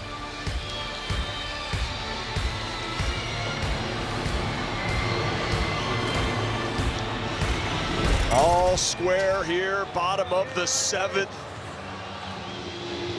A's and the Angels, a longtime rivalry. And here come the big bats. And Tyler Sear just made his MLB debut on the 21st for the Phillies in his 9th game. And how about this challenge he faces? Yeah, how about that? Coming into the game, you got Trout and Ohtani. So far in this game, Trout. Couple strikeouts, so he's due to hit one a mile probably. Yeah, I think so. And a great play by Allen on that bare hand throw to get Trout. He went down that line 30.0 feet per second. That's how quick that throw was. He's made a couple of really nice plays that short. Machine remains in the game at third base. And that pinch hit single for Bride.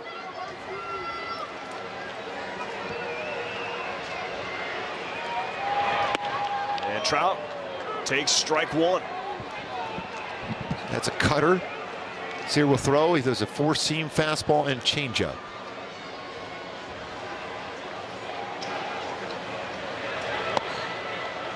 Starts all the way over on that first base side of the pitching rubber. Better chance to keep that ball inside against the lefty. You have a chance a little bit longer to see the ball out of your hand as a right-handed batter against him. It's a pretty good changeup.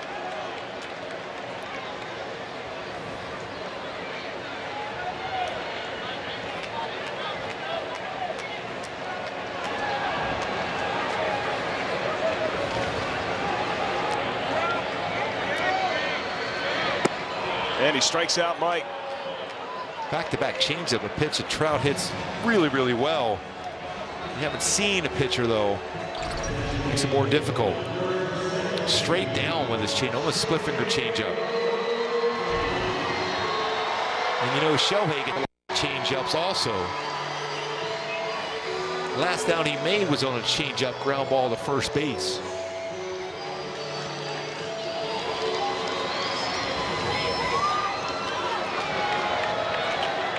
Third in home runs at home as a pitcher, 109 strikeouts. That's 5th best as far as at home. There's that changeup. He was looking at 2 damage. I mean, those numbers are just insane. As a hitter and as a pitcher, at home in the American League, top 5 in both. He's having a season you'll never see again. unless it's by Shohei.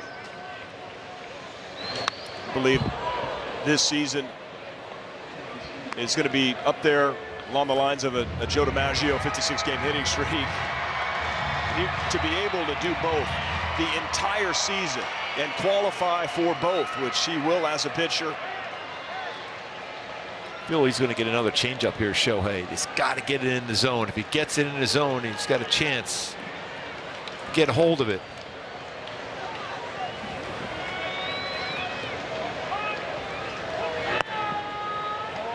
He missed that by a lot. Murphy set a high target this to show a pitch to go back to his changeup.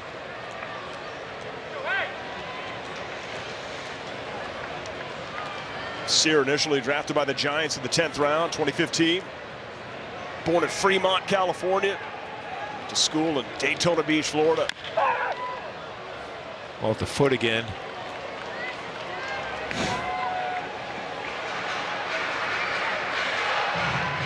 Look how many times he's fouled baseballs off the foot. How many times he got hit with comebackers on the foot. That's right off the toe area, even though he has some protection for most of his foot. Well, not on that one.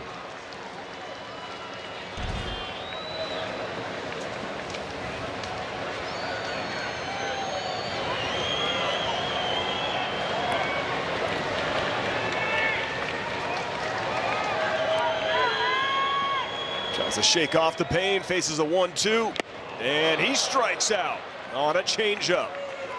2 down. Tyler Sear come on in and strike out Trout and Ohtani back-to-back.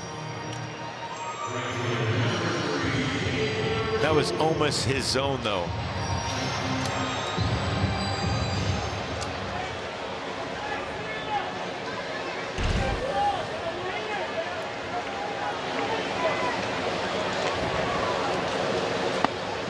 Two down. There's Taylor Ward, takes ball 1. So he throws that cutter to the right-handed batter. He threw one to Trout, first pitch. It goes at his changeup.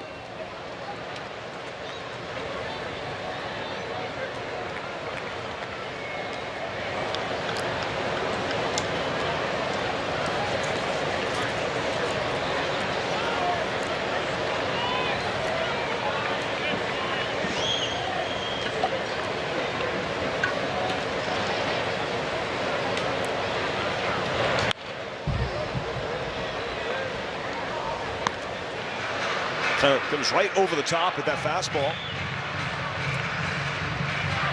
That sets up a changeup that's good too when you're right over the top like that.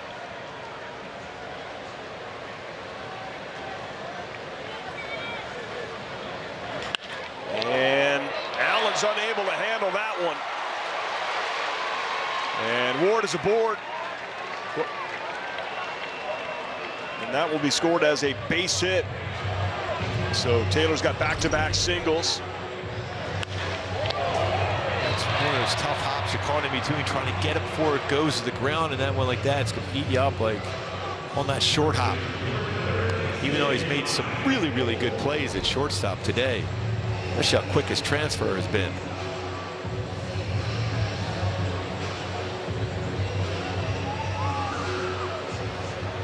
We got ourselves a pitching change here with Ford up. And Sear comes in. And he's got a chapter in his book, strike it out, Trout and Ohtani. Pitching change, we'll be right back.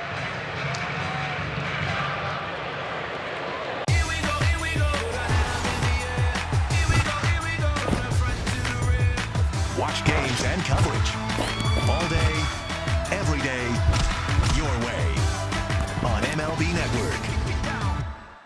Today, I consider myself the luckiest man on the face of the earth. Jackie Robinson, 13 home runs into the left field stand. Here comes Roger Maris. There's a new home run champion of all time. I don't believe what I just saw. Cal Ripken Jr. has reached the unreachable star. This crowd on its feet and in unison. This one has a chance. Home run! Mike Piazza! The Boston Red Sox are world champions. Welcome to the first night of MLB Network. Number 600 for Jim Thome. That ball is gone. new record. It is caught! Oh, what a catch by Mike Trout! The Cubs have finally won it all! The Atlanta Braves are world champions!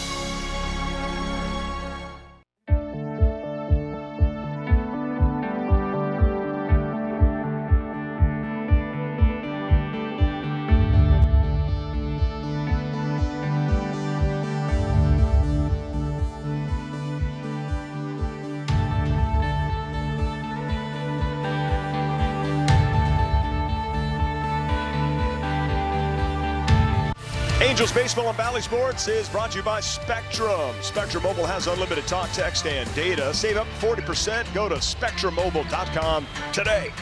By Arrowhead, 100% mountain spring water fueled by nature.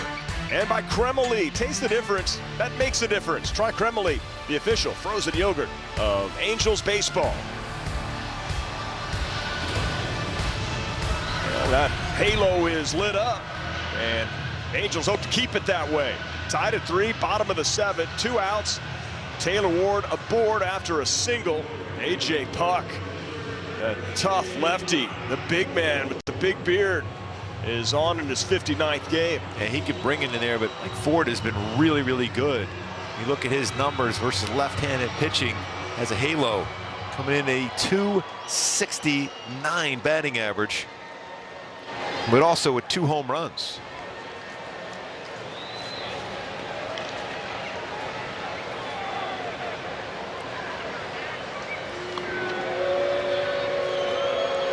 Ford is 1 for 1 in his career versus A.J. Puck. Puck's fastball, he could still rush it up there pretty good. 94, 98, curveball, slider, changeup.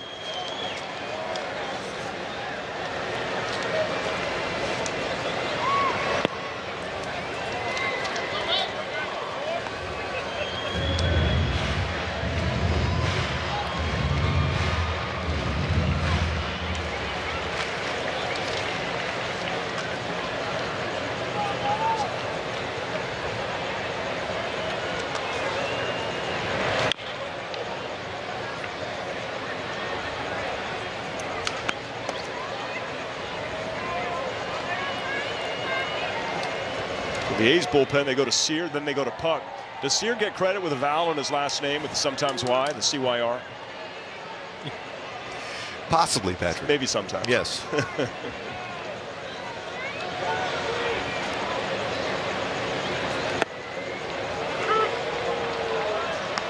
Counts 1 and 2.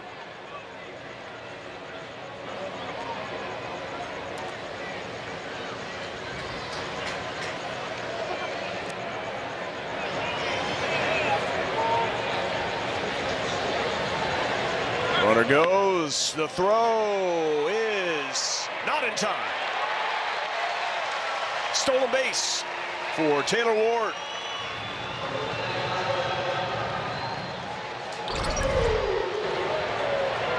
He's just filling up the box score tonight. And just anticipate a breaking ball potentially coming. It's worth a gamble.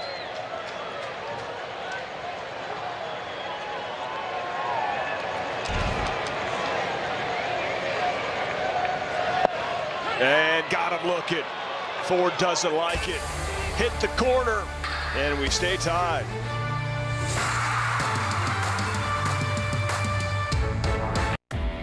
Every time he takes the field, he competes not only against the other team, but against the toughest adversary, himself. MLB Tonight, where the best outdo their best on MLB Network. Baseball's biggest moments are live on MLB Big Inning. MLB.tv's nightly show takes you from game to game for all the grand slams, no-hitters, walk-offs, and more as they happen. Wow, he can do it all! Don't miss the ultimate baseball highlight reel. This is some kind of awesome. After your game ends, the action's just heating up on MLB Big Inning. Every night on MLB.tv.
Hat, Ken French, alongside Garrett Anderson, Tim Salmon. We'll also join for Angels Live postgame, presented by the OC Healthcare Agency. We'll be talking about Patrick Sandoval here this evening. 5 1/3 GA. Initial thoughts on his performance.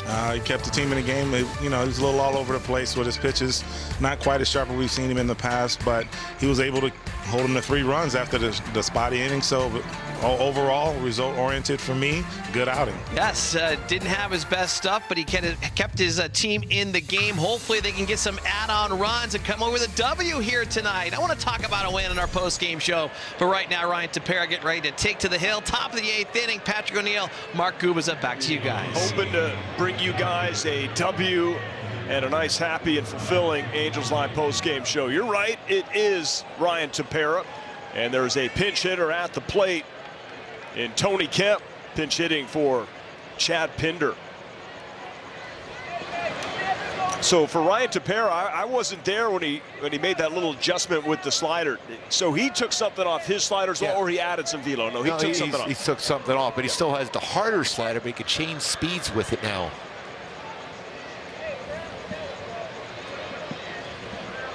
So we've seen Sandoval, Wentz, and now Tepera, top 8, tied at 3. Nice first pitch, not called a strike, ball 1.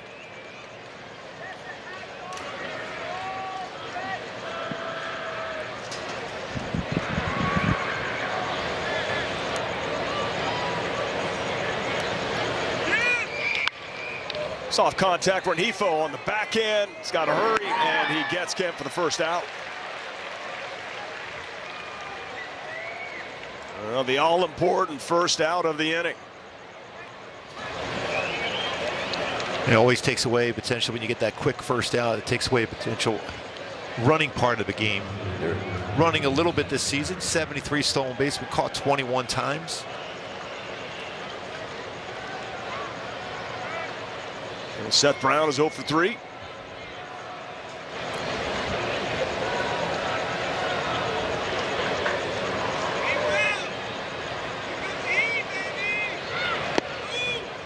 Yes, he did. Strike 1.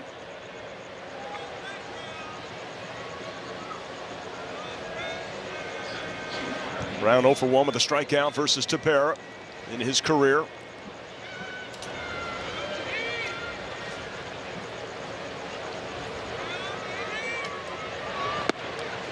Boy, it paints a 93 right on the outside corner.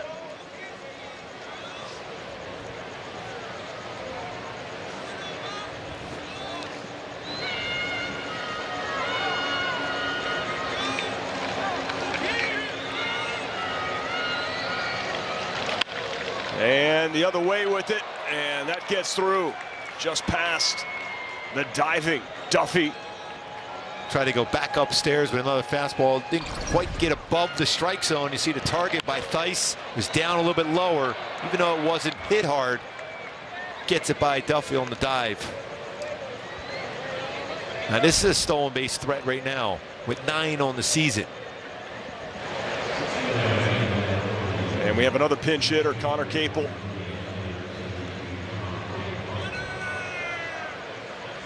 From Katy, Texas. In his first year, 25 years old, was with the Cardinals. And his 6th game as an Oakland A.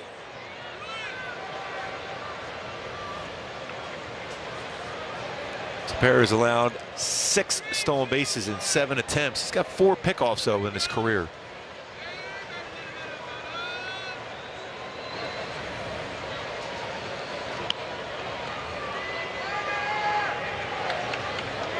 Well, this is that Seth Brown that's 1 stolen base shy of 10 and joining that exclusive list. He's going to be going here at some point. Matt Theis has done a nice job. He's throwing out 38% of base stealers.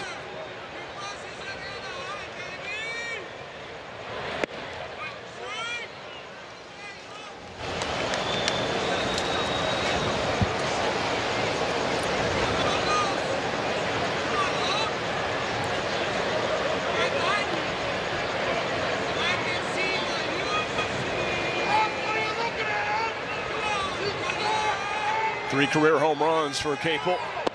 Take strike 1. I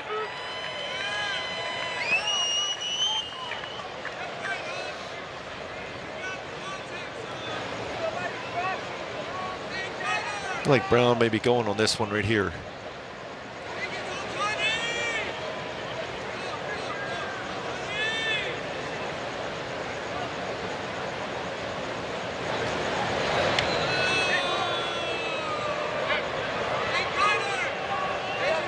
Got a couple of Texans squaring off, and Ryan Tepera and Connor Capel. It says on the big board here that Connor's dad, Mike, was a right-handed pitcher and a teammate of Roger Clemens at University of Texas.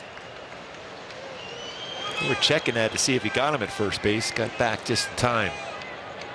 Yeah, real nice move.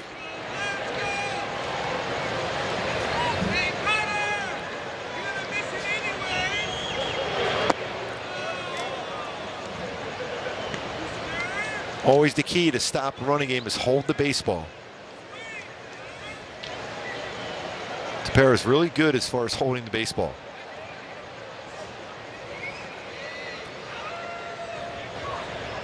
Definitely an action count. Sure is. 2-1. Doesn't go. Ground ball. Renifo over to second. The throw to first is in time to get a double play. And you lost a challenge. You can't ask the challenge. That was a close play. Nice turn, though.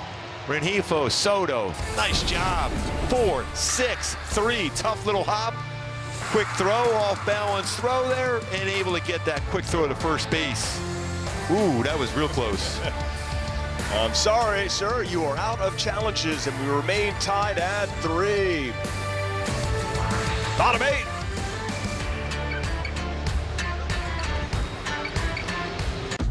Hey, Doc. Good morning. Take a crack at the bottom line, please. L-I. That's live look-ins. And the next line. Doc, that's MLB Tonight. MLB Tonight, bringing the new season into focus. Only on MLB Network. Every time he takes the field, he competes not only against the other team, but against the toughest adversary, himself. MLB Tonight, where the best outdo their best on MLB Network.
Back to our Hyundai Key for the game today. Little heat waves looking for a heater against Puck and see if Matt Duffy can continue this solid game in the bottom part of the lineup, doing some damage to set the table for the top of the lineup here to take the lead here, bottom of the 8th.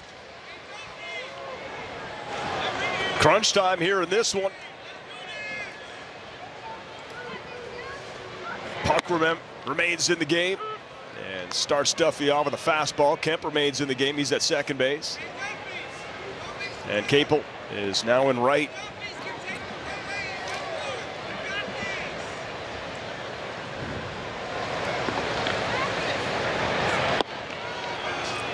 Well, late call, but in there 0-2. Tough to go the other way with that fastball in the inner half. Especially when it's borderline. A couple borderline pitches going against Duffy in this one.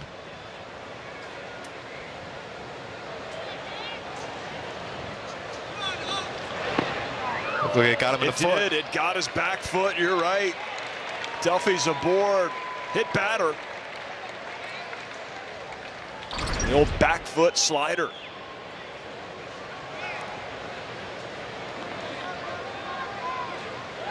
We're saying it's hockey season. It's a kick save, but not quite a beauty on that one. Doesn't feel too good. And you'll take it for the team.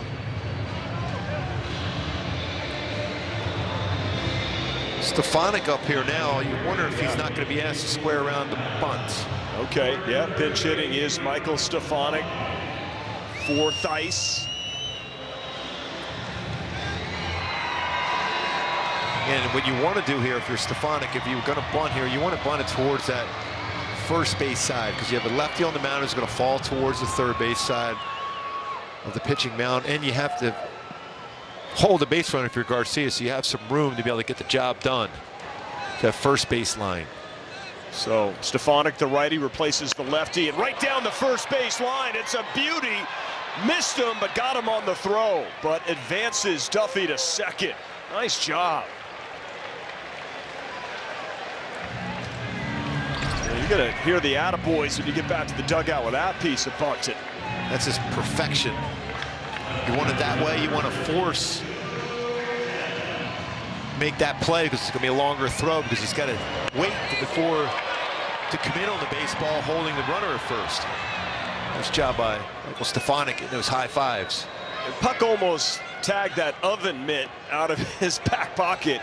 That'd have been a piece of the uniform. That'd be an out. Here's Joe Adell. Great chance here. Runner in scoring position. Especially when you think what he has done defensively, how many runs he has saved in this game. Out in left field. Chance to give the Halos a lead in this game.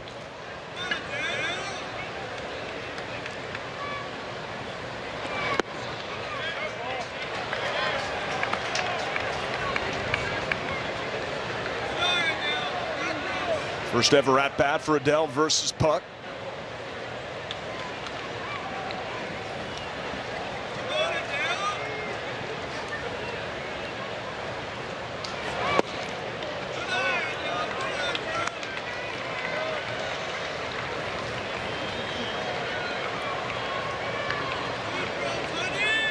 Adell's 0 for 3 with a strikeout.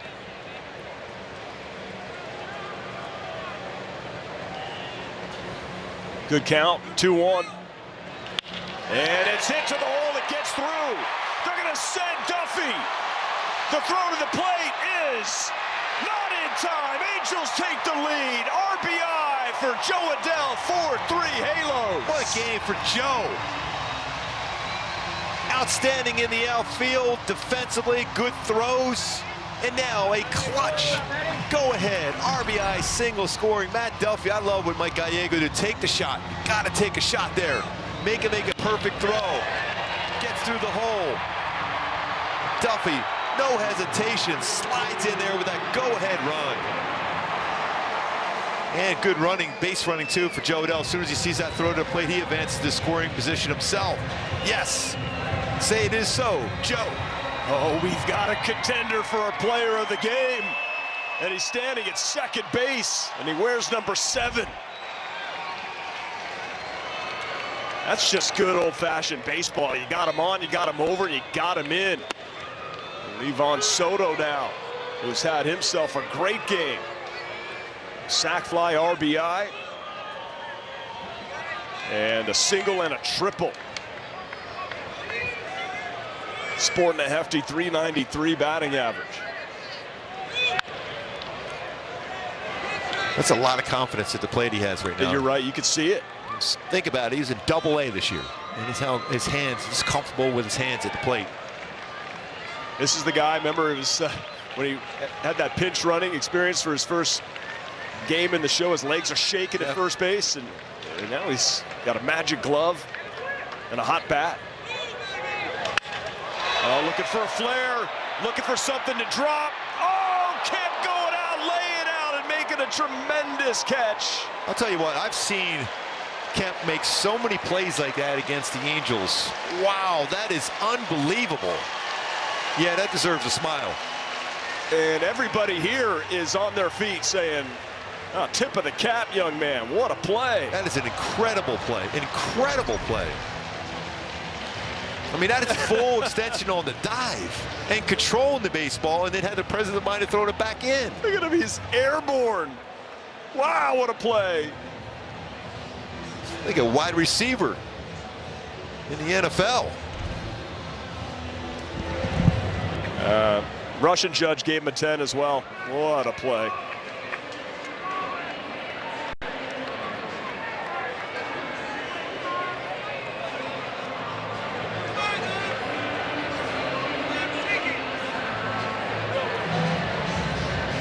And here are the first images. Hello, everyone. You don't have to leave the solar system to watch MLB Network. Just sign in with your TV provider info at MLBnetwork.com or through the MLB app. MLB Network, just about anywhere in the known universe.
Sports is brought to you by Spectrum. Spectrum Mobile has unlimited talk, text, and data. Save up to 40%. Go to SpectrumMobile.com today.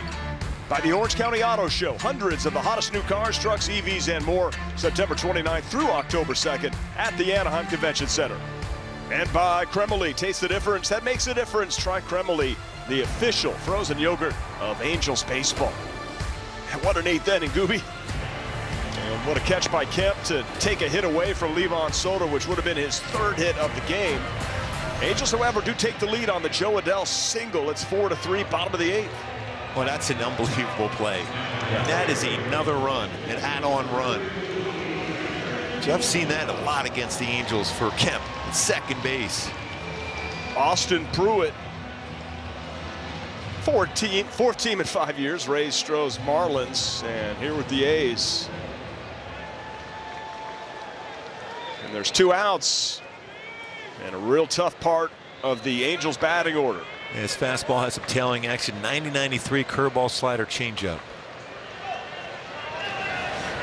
Renifo is the batter. First pitch looking to go up the middle, but played perfectly. Nick Allen is there, and that will end the eighth. Joe Adell having a game on defense, and with the bat, the base hit gives the Angels a 4-3 lead on a nice hustle by Duffy. And now Jimmy Herget comes in for the save.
game. A's got on the board early with a crooked number versus Sandoval. Angels come right back to tie it, a bunch of zeros, and then in the bottom of the 8th inning, hit batter advanced by Stefanik on a great picture-perfect bunt up the first baseline. RBI single by Adele, and brings in Jimmy Herget, who's looking to pick up another save for the Angels. As usual, another close, tight game between these two. Last 20 games have been really good for Jimmy Herget. He has 6 saves and 6 in his career, all coming this season in a Halo uniform. So you saw Stefanik, who pinch hit for Theis. That brings in Max Stassi to do the catching here in the top of the 9th inning. Angels looking to win this ball game, take the season series versus the Oakland A's. Got Michael Lorenzen on the bump tomorrow. And then Thursday, Shohei. Got to deal with Shea Langoliers. He's got a lot of pop.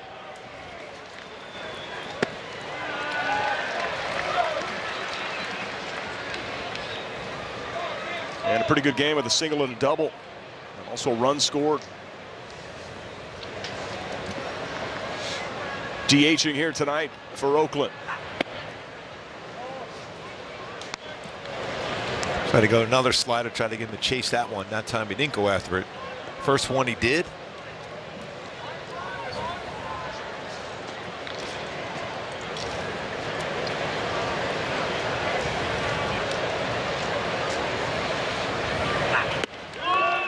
That's just a nasty slider, 1-2. I mean, it's right there in the heart of the plate, but it's the arm action. It's just hard to see the baseball out of his hand. Yeah. It's that arm angle he throws at. It's short arm delivery. A lot of deception out in front of that curve. I want to let you all know, vote Jared Walsh for the 2022 Roberto Clemente Award presented by Capital One, which recognizes players who best represent the game through positive contributions on and off the field. Vote today at MLB.com/Clemente21. That curveball more of the plate than Herget wanted to try and see if he could get him to chase something out. That was a little too far out the outside corner. Yeah, that frisbee caught some wind and sailed outside of the strike zone. 2-2.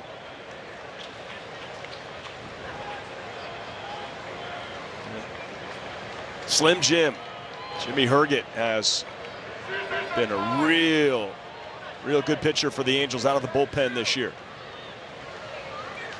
Popped up. Duffy has it, and there's one away.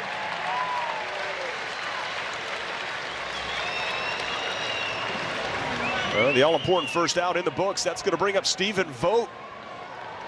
And a real cool moment. Now, obviously, he's got a lot of pop. You got to be careful, but he announced that he will retire at the end of this season, and really one of the great guys in the game. He's been so good for the game. Zusa Pacific product. Yep.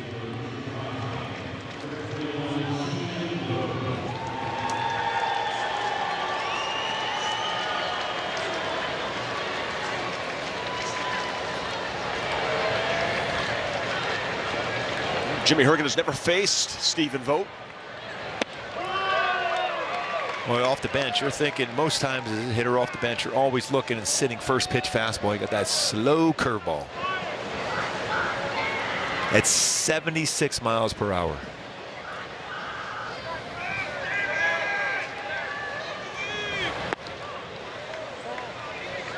Changeup misses, 1-1.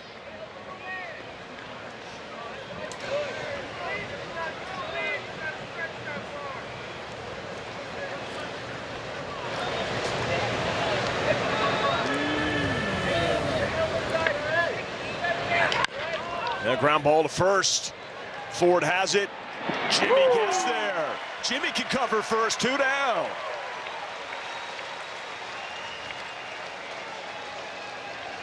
That's why you always cover and get over the first base, even though you think, well, maybe Ford would take it himself, but always go over there right away.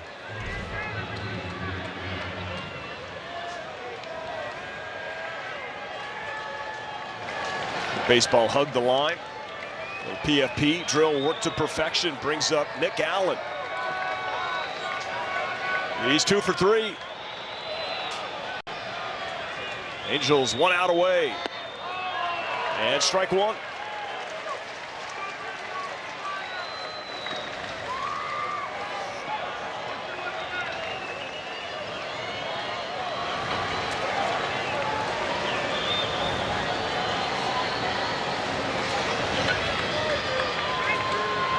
Almost got him. 1-1.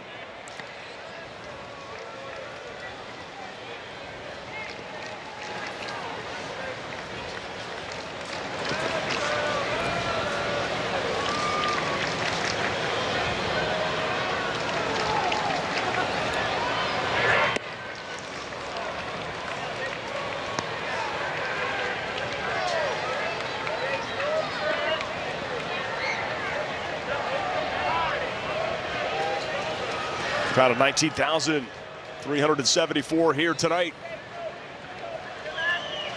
Looking to pick up a victory. That'll be in the seats. Count's going to be 2-2. And the Angels are 1 strike away.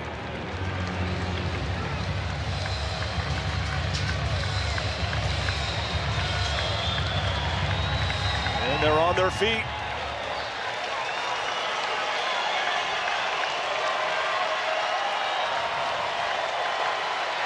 The 2-2. That's lifted into center field. Mike Trout is there. Jimmy says, forget about it. He picks up his 7th save. Angels win 4-3.